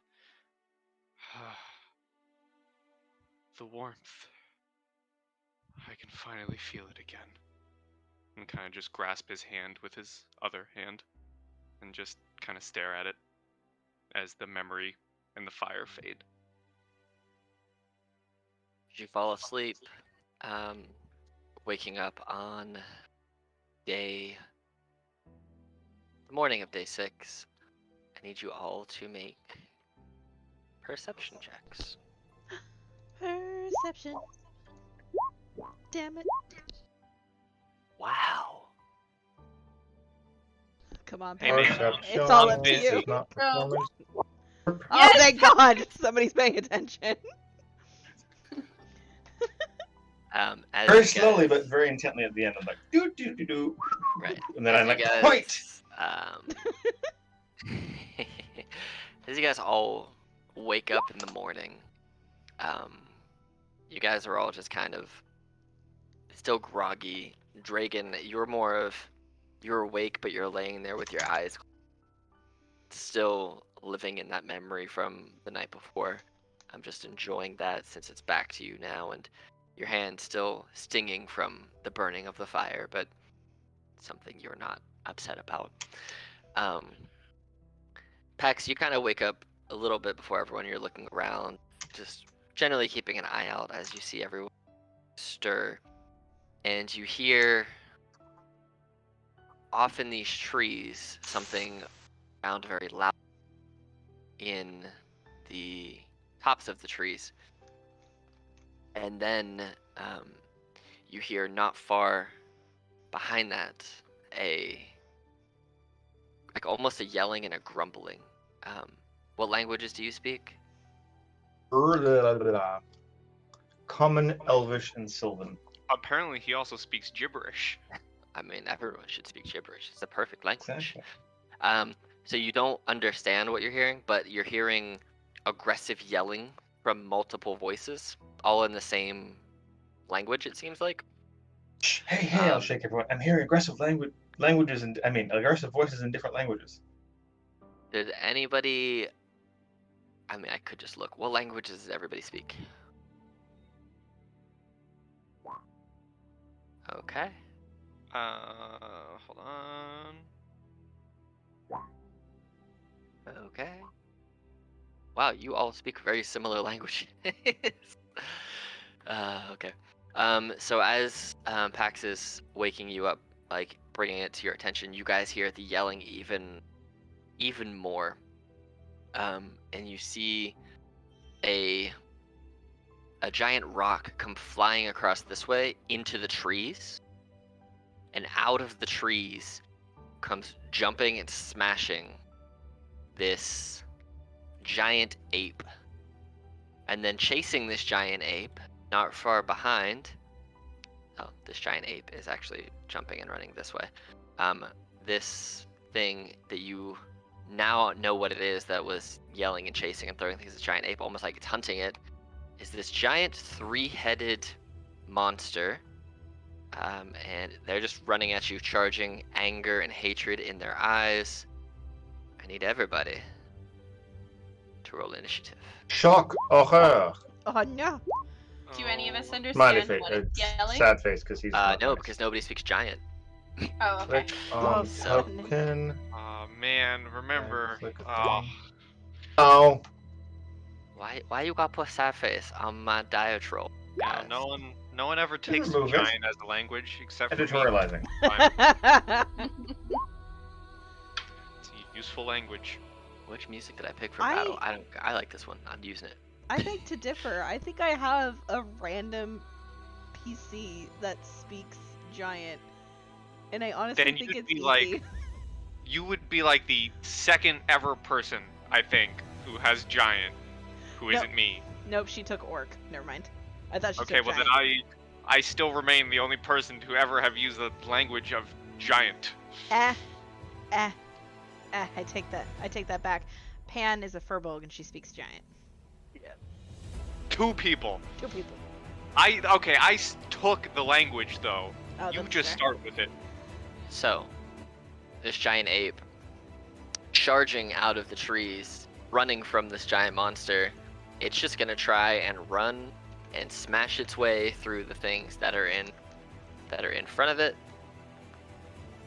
So it's going to 5, 10, 15. It's just gonna run and try and smack you guys and run past. So it's gonna take a swing at Anthea and a swing at Pax. So this person is at Anthea. Second one is at Pax. Yeah. 24 Okay. for 27, and then Holy 19 for 26. And it's gonna move. It used 15 feet to get to where it is, and it's got 25 more feet. So it's gonna basically move to. Actually, it's gonna move to these trees over here. It's gonna run because it ran in, smacked you, saw everybody else, and it's like, "Yup," and then it's gonna run to these trees. So, if you guys, the three of you there, can all take attack of opportunities if you want, and I think it might have been to Naomi because it was here. Is that 10 feet from you? Let's see. Sure, I'll hop to an attack. Yeah. So if you want to take it and stop it from running, you can. That's up to you. Otherwise, it's trying to run to these trees. Yeah. So seeing that it's being chased. So. Yeah, I will Okay. 100% take that sentinel. Same. No, you stay still. Yay. Okay. Looks like I'm trying to conduct it rather than stab it. I'm just waving my rapier in the air. 12 hits. Awesome. 10 points of slashing damage, and he's actually. 12 hits, dang. Can I use the skill on my glaive and Sure. push him back? How far is it pushing back? 15 feet? Oh, or 10 feet back? You'll go 10 feet back? Yep. So I want him to go 10 feet back. Alright. Dragon, you also have a hit against it, and Anthea, you have one if you want it. Oh, I would Yeah. love I'm to just take trying one. to check my thing to make sure that I'm not accidentally. So with Beyond 20, the Druid settings, how did I find that again? Oh, you just hit the red Beyond 20 button. Mhm. And then if you scroll down to the bottom, it should say whatever it says for Spore Druid. You can turn it on or off if it's there. It does not. I just want to make sure it's not on when it's. Oh, there. Oh, Okay, yeah. so yeah, it was on. Here we go. So just add regular quarter staff attack then. And then that 27 bludgeoning damage was the 27. Does 19 hit you, Pax? Because if it does, 26 damage to you too. It does. Did I? Hang on, let me check one Oh, thing. and the 10 will miss. Alright. And Dragon, you have an attack as well. So Naomi, 27 damage, is that right? 26. Yeah. Naomi, you have your guardian glaive. I have shadow steel. 20 hits. Ooh. And you're using it one-handed. It is one-handed. Name Nice. weapons for the win. Names like high five. High five. Shadow Steel, Slayer of Twisted Visions. Okay. Naomi, it is in fact your turn. You just saw this giant ape jump in and smack both of your teammates pretty hard, and then tried to run, but you stopped it and then pushed it away anyway. So, what are you gonna do? Let's see. So I'm gonna shout, "Everybody run!" And I'm gonna go. Let's see. I need to math this out properly so I can get near, and then I have 20 feet. I can go near. Okay. Yeah. Naomi's gonna say, "Everybody run!" And she's going to take Simon. Her and Simon are gonna go 5, 10, 15, 20, 25, 30, and try to get behind this tree and try to get everybody to come with her, since they kind of got the ape to stay still and it's closer to the giant thing that's coming towards them. Like, just nope behind the tree. And it's just flagging for everybody to follow. Are you doing anything else with your action or your bonus action? Let's see. Actually, as my action, as I'm running away, I'm gonna shout to the ape, and I'm gonna say sit, and I'm gonna cast command on it. Try to make it stay still. That's funny.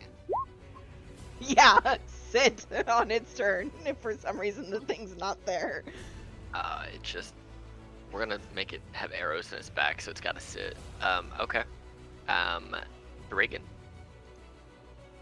Yeah, so I take a slash at this big ol' ape, and then Naomi runs off and tells us to run.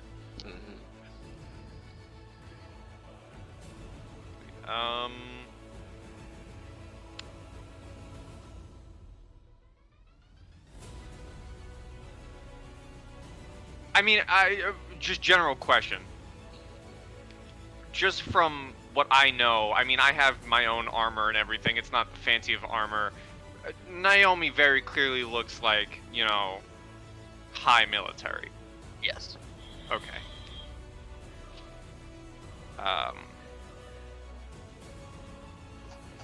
I would probably, let's see, 5, 10, 15. I'm going to dash, so 5, 10, 15, 20, 25, 30. Right here. And kind of on my way while I'm running, sword still in hand, shout out, I sure do hope you have a plan. Okay. Anything with your bonus action? That will be my turn. Okay. Anthea.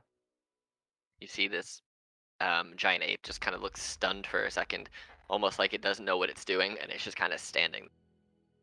It'll sit down on its turn, but it's just standing there.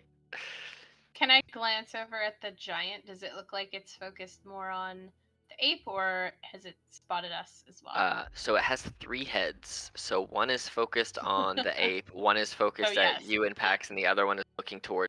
Well, it can't really look through the trees, but it's generally trying to look this way. But there's 2 sets of trees between its right head and your other party members. But yeah, it can see all of what's going on. Oh, great. Okay. It also does, in fact, have 4 arms. That picture is accurate what it looks like. So. Okay, in that case, I am going to use my wild shape and activate my symbiotic entity. Perfect. To get my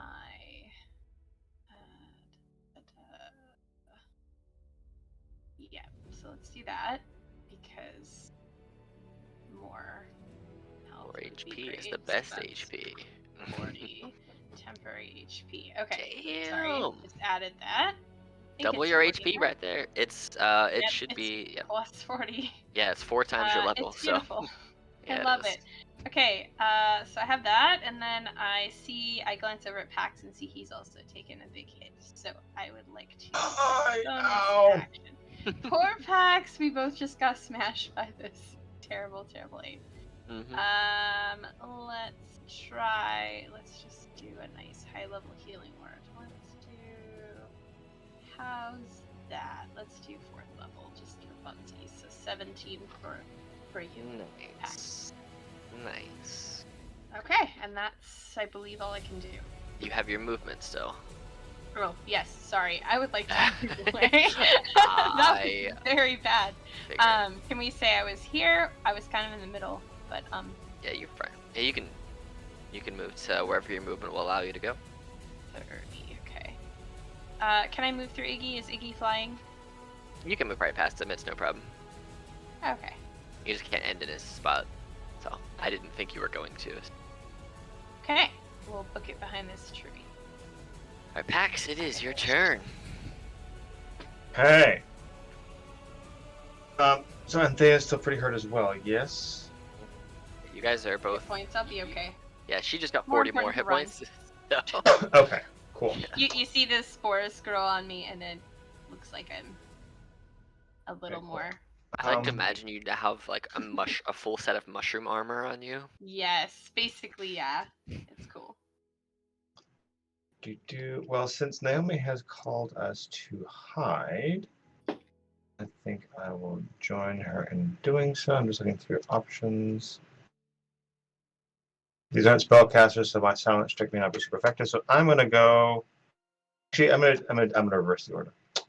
I'm gonna do this first. Where's the right button to click? Bend the slot. Cast a spell. No big deal. Oh snap! Then go Alright. hide. Love it. Hiding, going invisible after you hide is not like hiding, really. It's just like being obvious. So, spell first, hide later. I'm gonna. You're a ninja now. Do you want Iggy to go anywhere, or just pretend he's a solid tree and just stand there? Oh. That's right. He is around. Yes, Iggy pretend to be a tree. Seems like a good idea. He can fly if need be, but for now, Okay. I doubt giants would want to kill a random tree. So he can be a tree. That is true. Just because I think it's funny, roll a performance check for. Nice. He is feeling tree. Wow.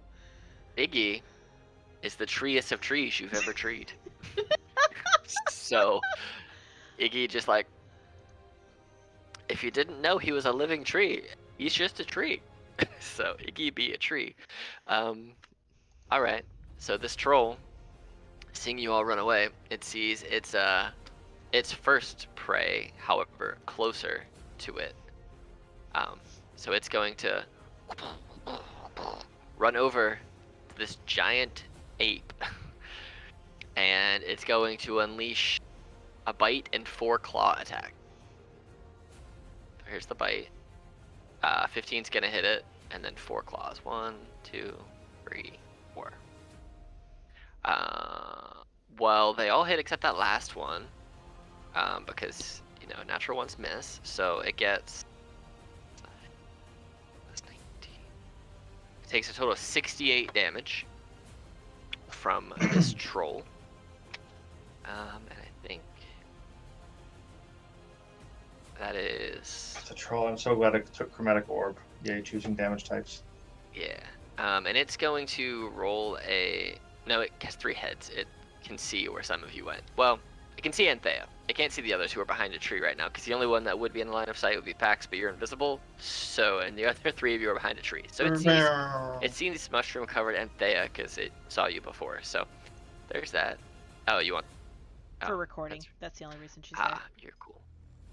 I don't know why I won't hear it. Let's just see if this works better. How's Oh. that? Perfect. Cool. You guys are outside right now. I just like having the shadows from trees.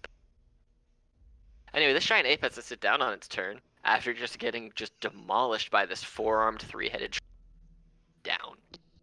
Like, it's looking at it, and you see the fear in this giant ape's eyes as it just follows the command and sits down. Naomi, what do you want to do?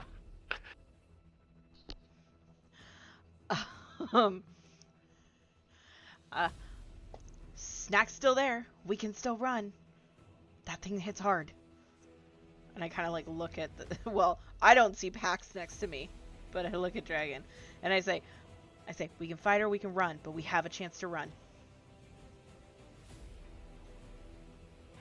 I have combat experience, but I've never fought something like that before.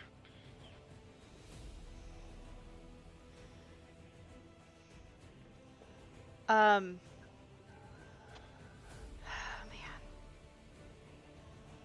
I will hold my action to dash if Anthea takes off running.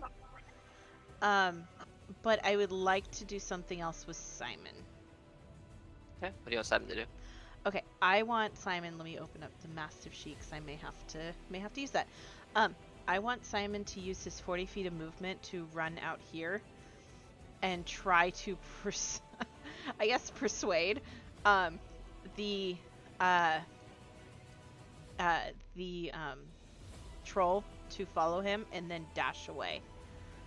So like leading him away from the group. Okay, so you're gonna use Simon's movement to get up here first. What is Simon's movement? 30? 40. So like, do you want him to go all the way up to it, or just like to here? Well, I was actually gonna have him go in front of Anthea and go this way.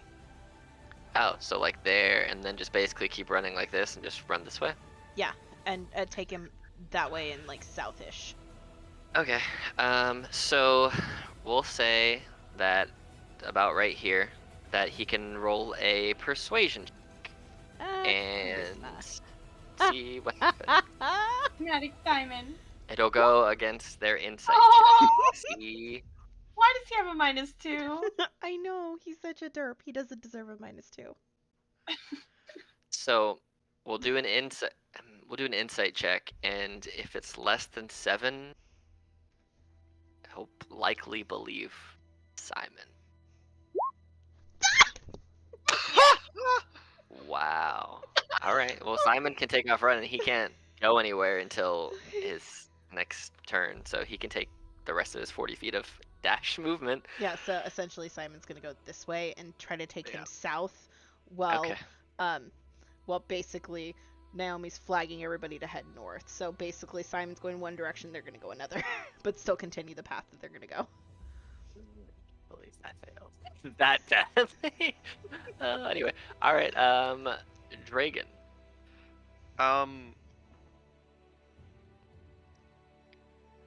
I think I would take the same sort of course of action. If you would let me, I would hold to dash until Anthea starts running.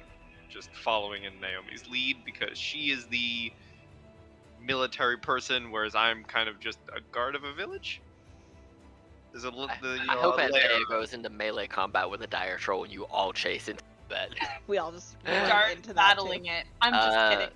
Anthea, it is your turn. You see Simon run past you, bark at this 3-headed troll, and 2 of its heads turn towards it while one giant ape. Yeah, we're running there. So I'm gonna use my dash. So that gives me. See? Oh. And Pax just disappeared. He was there, and now he's Oh. gone. You have no idea where Pax is right now. I'm going to probably run there and probably run into Pax at that point. Then, if I don't see him. Unless Pax moves out the way, sure. Unless, yeah, I don't know if Pax could use a reaction to like dodge I mean, me. if you want to step out the way, you can just step out the way. That's fine. I'm not gonna make you burn reaction just to step out of the way. But if you don't step out of the way and she runs into you, it'll be like a 1d4 damage, and then you'll have to roll a con save to keep invisible. So there's that. But yeah, I'll just say you stepped out the way as she ran by. And so as Anthea runs that way, where are you? So yeah, I'm just trying to get behind this tree, so I'm hopefully out of sight, out of mind, and then Okay. I'll start to head north. So I think I still have. Oops, I should have marked where I was. You were 2 squares think I'm away at from Iggy. 40. Yeah, so you basically are. That's at 40, yeah. Okay. And if you're trying to go up this way, you have what, 60 So- feet of movement? You can collect right there. Yeah, let's go there. Cool. And so as she runs past, your guys' dash triggers, and so you're just gonna take your full, 60 feet of movement to She go up dashes. this way? Um, Both of you guys dash. Well, I mean, you don't have to use the whole thing, but it's up to you. yeah, Because so the two of you held your action to dash when she ran. I think I would go to here Okay. and pause here to keep an eye on Anthea to make sure that she makes it safe. Since so that would keep me behind a tree and her behind a tree.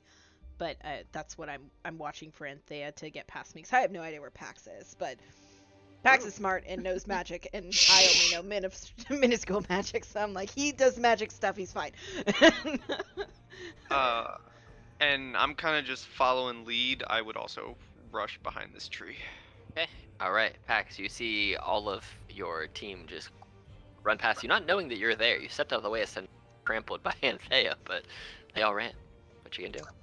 I think I would follow them. Okay. And bonus action heal myself some, because why not? Oh, I clicked the forms button for my character sheet. That does not work. Oh well. Got her back button. Yes, I will healing word, and run to keep up. Okay. Have they noticed Iggy? I'm gonna roll on their turn to Okay. see, because They were more haven't. just- yeah, with Iggy's 32, they're not worried about a tree, because I don't want to abandon You're- him, so I guess I tell him once they're gone, come follow us. I assume he can find me somehow. yeah, Something, if something. he's your, we'll say that it follows the same rules. It's fine. I think that's what it is, but that within 100 feet you can give it mental commands, and then within 1,000 feet of you, you can still, you just can't command it after that 100 feet. I get So, 9 haste. if the order was, hey, come find me once it's safe, you have a telepathic link. Iggy can find you. So, Cool. Come find us when it's safe, and I have 9 HP, and I'm very happy about that. I think you're back up to max now. I Yeah, am. You're at That was max now. perfect math. Look at that. A big hit like it did nothing. Okay, so this dire troll, it's got 3 heads. One head is stuck on the giant ape. One head, I'm gonna roll a perception check to follow Simon. And the other one, since there's 3 and he's not a complete idiot, he's gonna roll to see if he notices anybody else. Or if he's just going to kill this thing. And Considering I'm like right in line of sight. yeah, so he gets advantage on perception checks that are smell or sights. One to see if he can follow Simon. You probably will see him. 12. Yeah, I mean, Simon made it obvious where he was going, so I'm going to say he saw where he went. The second one to see if he noticed Thea. 18. Roll a... Well, you were just sprinting. You weren't necessarily hiding, so Yeah, I'll say, yeah, I'm not really hiding. he sees you there, sees the giant ape, and he sees Simon. The giant ape is what they're focused on right now. They know where you are.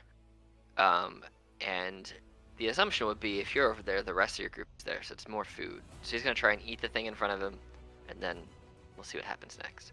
But he's going to go ham on this guy, and he's going to use his Whirlwind of Claws ability on this giant gorilla. So it needs to make a DC 19 save, which is a monkey, so it's probably going to fail. It did.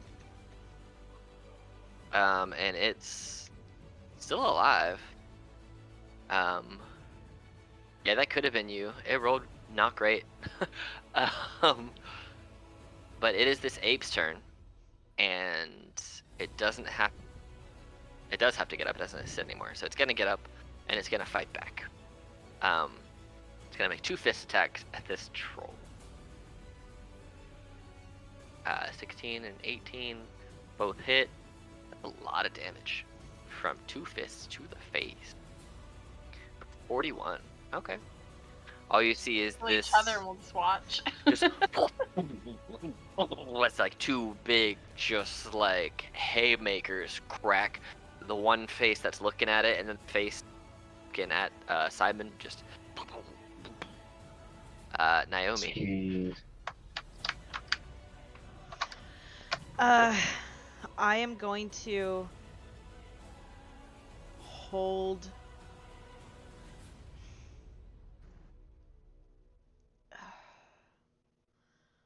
I'm gonna stay where I'm at because he hasn't seen me.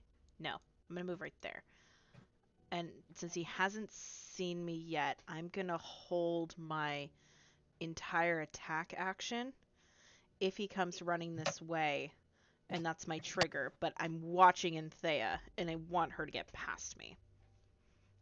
Okay. So if he moves within your reach, you're going to attack, but you want Anthea to get past you safely. Got it. Cool. that is my. So if he comes in front of me, I will attack him if Anthea is still within his line of sight. My goal is to try to get Anthea to go further.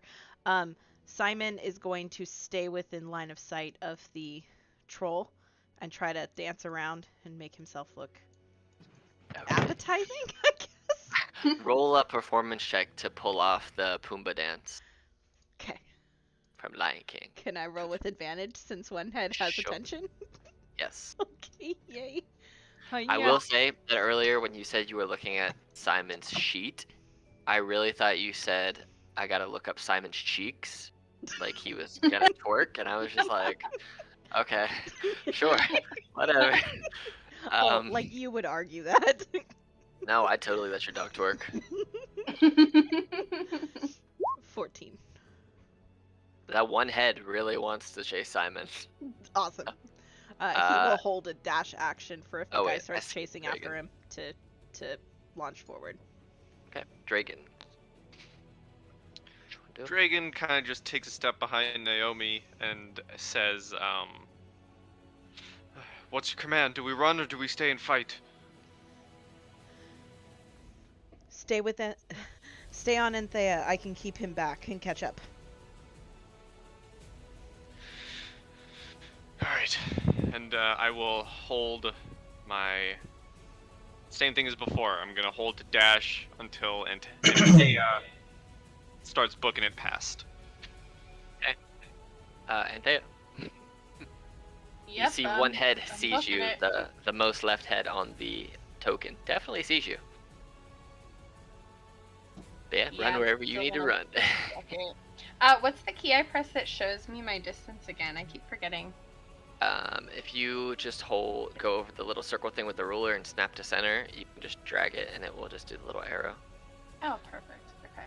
And Is it there? should What was the one? Isn't there like Q or something you can press to like give yourself little? what was it? maybe. I don't know. Are you looking for the Oh. one that like? Maybe Or when you're X actually or moving. Z? There's a Hold, button for it, but I forgot. hold down. So hold down on it with your left mouse button, and then tap your right mouse button, and then you'll get an arrow.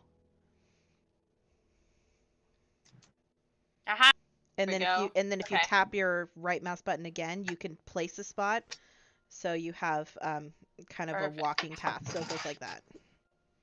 Okay. I'm just heading like due north. And of course I can't move the map, so that's 50. Okay. 60, so that's my dash. All right. Cool. Pax. Hey, now with great invisibility, I can cast spells and it still maintains my visibility, correct? As long as you don't cast another concentration spell, yes. Okie doke. I mean, it didn't move towards you. You don't have anything within reach, so I don't think you have anything that would work. Dragon, you should your sword out. Oh, I was holding my dash until Anthea ran, just like last time. Oh, I thought you said you were holding your attack action. But yeah, you can. No, that's Your dash. Naomi. No, yeah, your dash goes off, so you can sprint up behind her. Okay, I go right here. Yeah, cool. All right. Cool. Let's see what kind of distracting spell I have. 120 feet. Oh, that's message.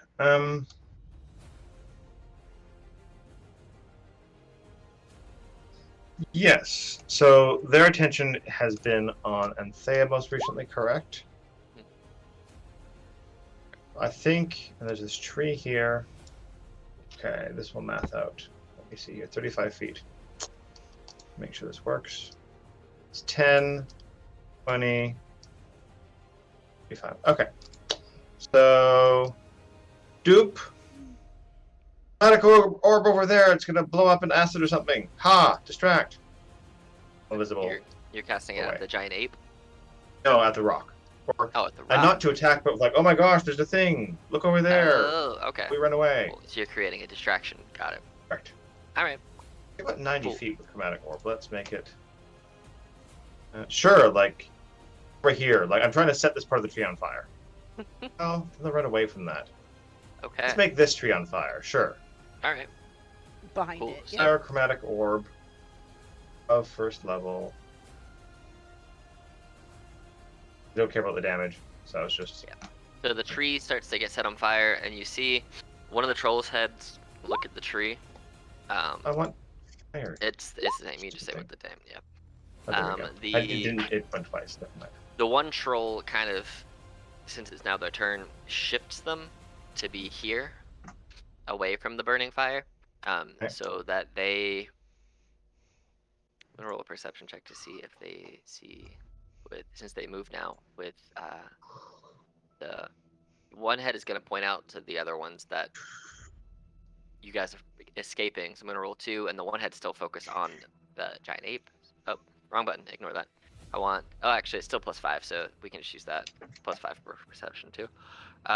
So they notice as they move past the fire, they do notice that guys. Well, they see Naomi based on that weird line for how these guys are huge, but it's still gonna attack this giant ape because that was its first meal. So let me roll a d6 first. See if. Nope. Cool. All right. So bite attack. 13. All right. Cool. And then claw attack. So that's what. 7. Cool. So this giant ape is looking real bad. Here comes the third attack. This giant ape, as it gets bitten down and 2 claws come down on it, falls. and Ooh. you hear this grumbling in a language that you do not know, as the dire troll I'm going to say it used 5 feet to shift there. It's going to use the rest of its movement, and it has 2 more attacks. What if it can about- get it here. What about Simon? Because Simon was being delicious down here. Let me see. Actually, I'm just going to roll a d20, and to see, because it knows that there are more of you guys, which are more food than Simon. But let's roll a d20. If it's higher, then it's going to chase after you guys. If it's lower, it's going to sit there and contemplate life for... Alright, so it's going to run up this way. Because if it was contemplating life the next turn, you guys would have had a whole nother round to run away. And chase after... So it's got 40 feet, so it's going to basically avoid the fire and try and run like that. It doesn't know you're there, Pax. It's just going to run. So bam, it gets here, which is in your range. Yep. As soon as it gets within my range, I take a swing at it. Cool. 15. 15 just hits. Awesome. 8 points of slashing damage, and You have one more. Yeah, sure. 9. That- Can I knock it back with that first one? So it'll basically, from where it is right now, because you attacked him at the 10-foot range, you can't push him through the tree, so he's kind of as it right now. So he can't really get pushed back any further because of the angle that you're hitting straight on. Okay. So Do you want he me to can't go mark it back off still or no? no, you don't have to Okay. burn a second one. But he also can't run any further than that, right? Because Sentinel Correct. keeps him from running. Okay, Sentinel. cool. So if you're hitting him, he's at 10 feet. So he's in your range because you have a 10-foot. Correct. And All then right, so- I can also hit him. No, I don't get my bonus action with the attack action, right? Correct. But Okay. his reach is also 10 feet, so he's going to reach out 2 claw attacks at you since he can't go anywhere, and, well, you're right there now. So here's the first claw and the second claw attack. Both of those hit. Yeah, for 29 total damage. Pax, you see the dire troll sprinting, and then it stops because it gets slashed down by Naomi's glaive, which you're not unfamiliar with frequently. And then it just reaches out with 2 of its elongated arms and slashes deep into Naomi's armor. The giant ape is dead, so I'm going to take it out of initiative because it's just laying there on the ground. Oh wait, Naomi, it's your turn. I accidentally skipped over you. It's your turn. What are you gonna do? Okay, I'm gonna give it another shot. I'm gonna shout, "Stay!" Do I'm gonna use command. Okay, Damn it. does not work. Okay. I will take off then. I have 30 feet of movement, so 5, 10, 15, 20. It's gonna take a reaction slice with its claws at you Okay. That hits. for 15 more damage.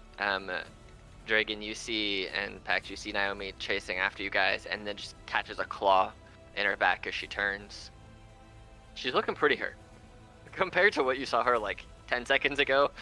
Looking in a bad kind of way. All right, Dragon.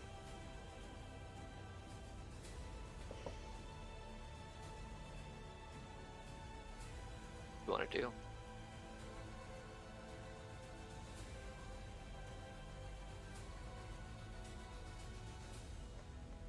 I think You you muted. were I can't muted. hear no words. I am muted. I was listening to music. Oopsies. What you want to do? I look at Naomi and I say, again, what is your command? Do we stay and fight or do we keep trying to run from this beast?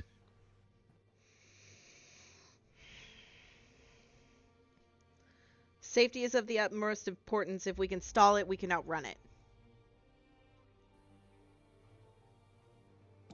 Dragon just kind of nods his head and let me see something. Okay. Oh, dang it. I am going to hold Shadow Steel. Okay. And this shadow is going to start forming off of Dragon as right here, next to that tree, I call forth my shade. Nice. And that's a bonus action, Right. and it's free movement to move the echo, right? It's a free thing. Yes. It just can't end outside of that radius of you, right? Yes. So I will also move forward a little bit. Yeah, you both have your own movements. Just want to make sure real quick. I'm pretty sure. I'm gonna move right here. Yep. And then the fella is gonna move into melee. Yep. And I will take 2 attacks from my echo. Alright. Because I believe I can do that. You can take all your attacks from your echo. You never have to set foot in combat if you don't want to. Yeah, that's accurate. So first one. That hits. Now I have a question. Mm-hmm. Can the echo expend the charges? Yep. Okay.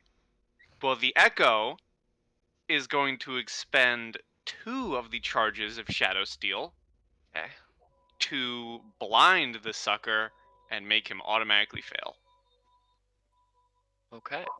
You guys see as Dragon sprints a little bit, and you see like this darkened copy of Dragon appear in front of this 4-armed 3-headed troll. And as he slices down with this even shadowier blackened sword, it's almost like it's shadow boxing, but Dragon's swinging a sword and it's attacking from this spot in front of the troll. You see that the shadows almost climb off of the sword itself and read their way around the abdomen, up the torso, around the shoulders, around the neck of this troll as they climb into its eyes and kind of blindfold all 3 heads to immediately make the troll start swinging out as if it's become blind. And I just want to double check, blindness deafness isn't one of those spells where if you attack it again, it can save. No, I think I specifically put in that thing that they are just blinded. Because I know some spells like that, if you hit them again, they get a save. I don't know if blindness deafness works like that. Let me see. At the end of each of its turn, it can make a con save. That's Okay, it. so I can make my second attack and he won't get a save. Correct. You just have Okay. advantage because he's blind. Perfect, because I want to keep him busy with the shade. Yeah, that hits for 13 more damage. Yep. Are you gonna attack again? How many? Can I do that? I thought I only have 2 attacks. You have Unleash Incarnation, which you can do a number of times equal to your con mod. Oh, I don't. I don't have to be the one attacking to use Unleash Incarnation. The Echo No. can. You can do all of your attacks Oh are just my coming from somewhere else. God. So you can attack twice, bonus action attack, Unleash Incarnation on both of those, action surge, and do 2 more. And then do 1 more Guys, Unleash Incarnations. You Echo just Knights are amazing. wreck out attacks, man. Okay, I'm gonna use an Unleash Incarnation then for a Okay. third. Get That it. advantage, right? Get him, Pie. Yeah, it's a regular attack roll. You just have a limited number based on your con mod. But I have advantage because he's blind. Oh, yeah. Okay. Another 9. Yeah. Beautiful. All right. And I just kind of, that's my turn. I know to keep him busy. I calculated it. I specifically moved. Yeah, I figured. I was just double checking. Anthea, it's your turn. You see that this thing starts chasing you. Then it pulled up over by this tree. It's not going anywhere. What you want to do? Giant? Mhm.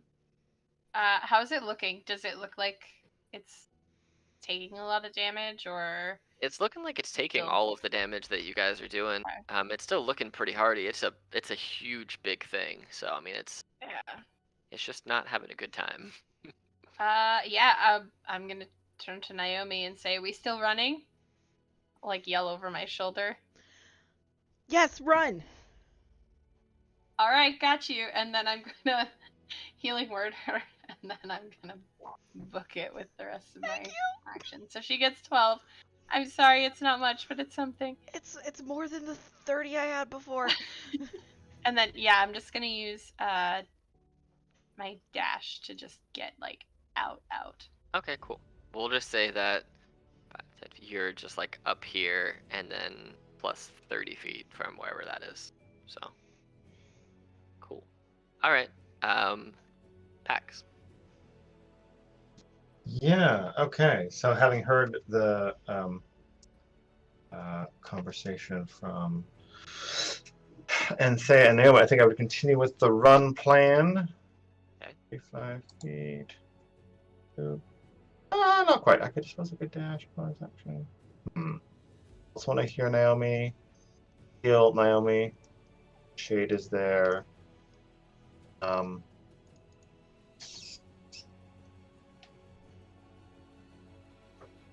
42.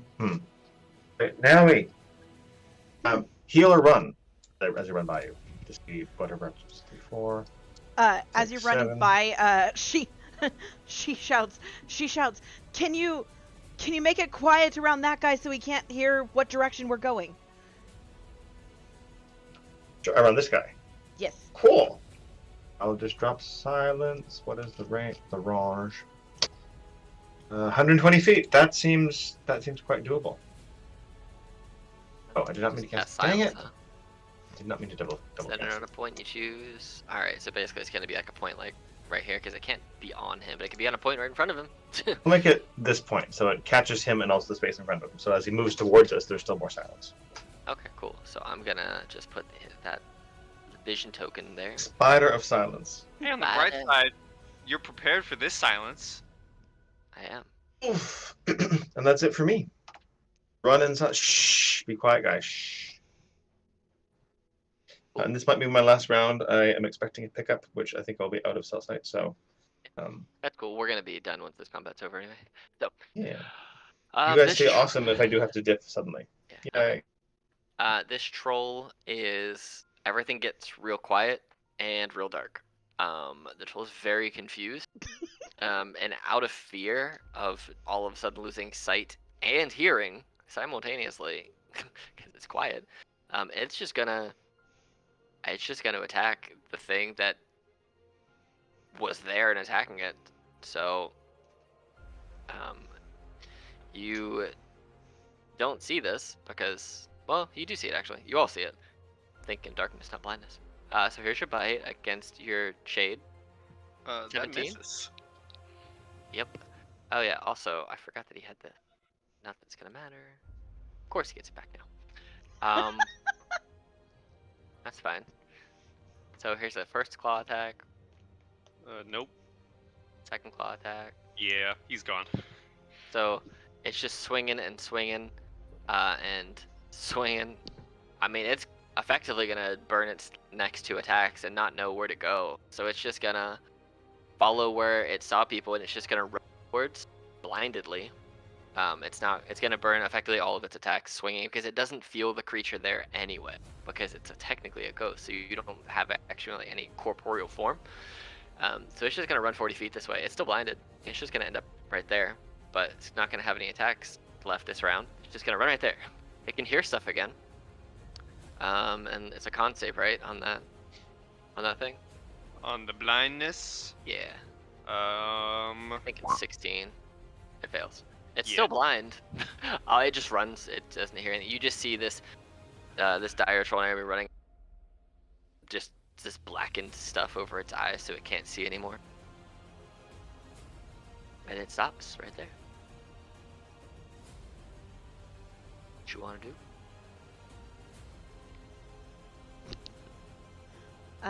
Well, let's see if we can't put it back into that silence and make it very uncomfortable again. 17. You have advantage because it's blind. 16. Oh, so 17. It does hit for 7. Yeah. Yep. Back 10 feet. Boop boop. Is it safe to say you're still in my 10-foot radius to swing again? Yeah. Sure. I like that. Because you went from basically right up front to like 10 feet away. So yeah. 24 to hit for 10. And I want to Yeah. expend that last charge and knock him back another 10 feet into the silence once more. Cool. You do not get to hit him with your back end of it unless you run closer.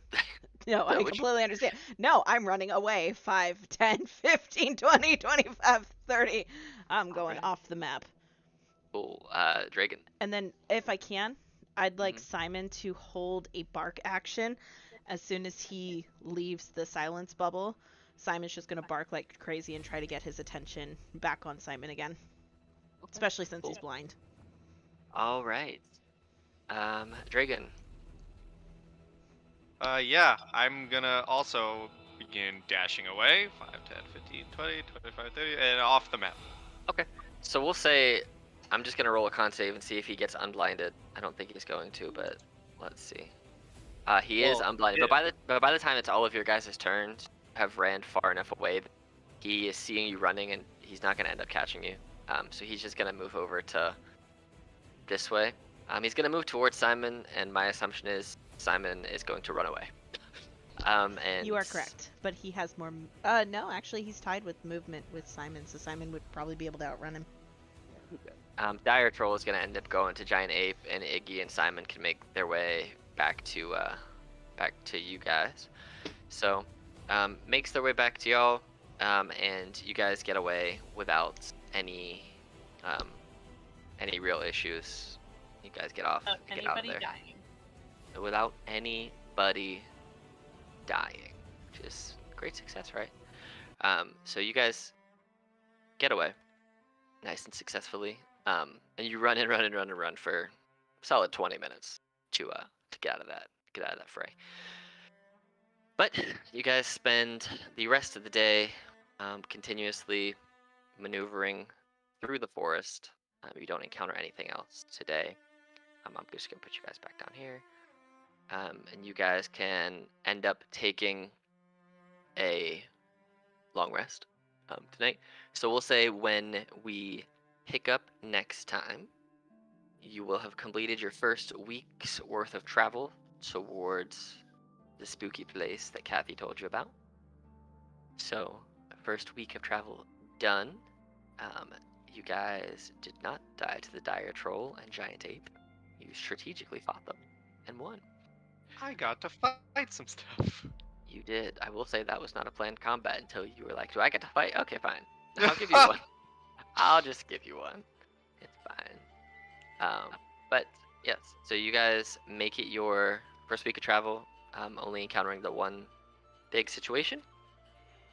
We will pick up next time with you guys continuing your travel into the scarier and scarier places.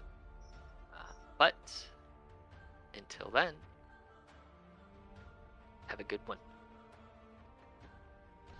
Great game, Alex, as always. We survived! We survived! We Yeah. did it! Yay! Oh my gosh. Well, with that, we will pick up next time with another week's worth of travel and on our way to the spooky place. But for now, everybody say goodbye to YouTube. Bye, Yeah. YouTube. Bye, YouTube. Happy dungeon delving, everyone.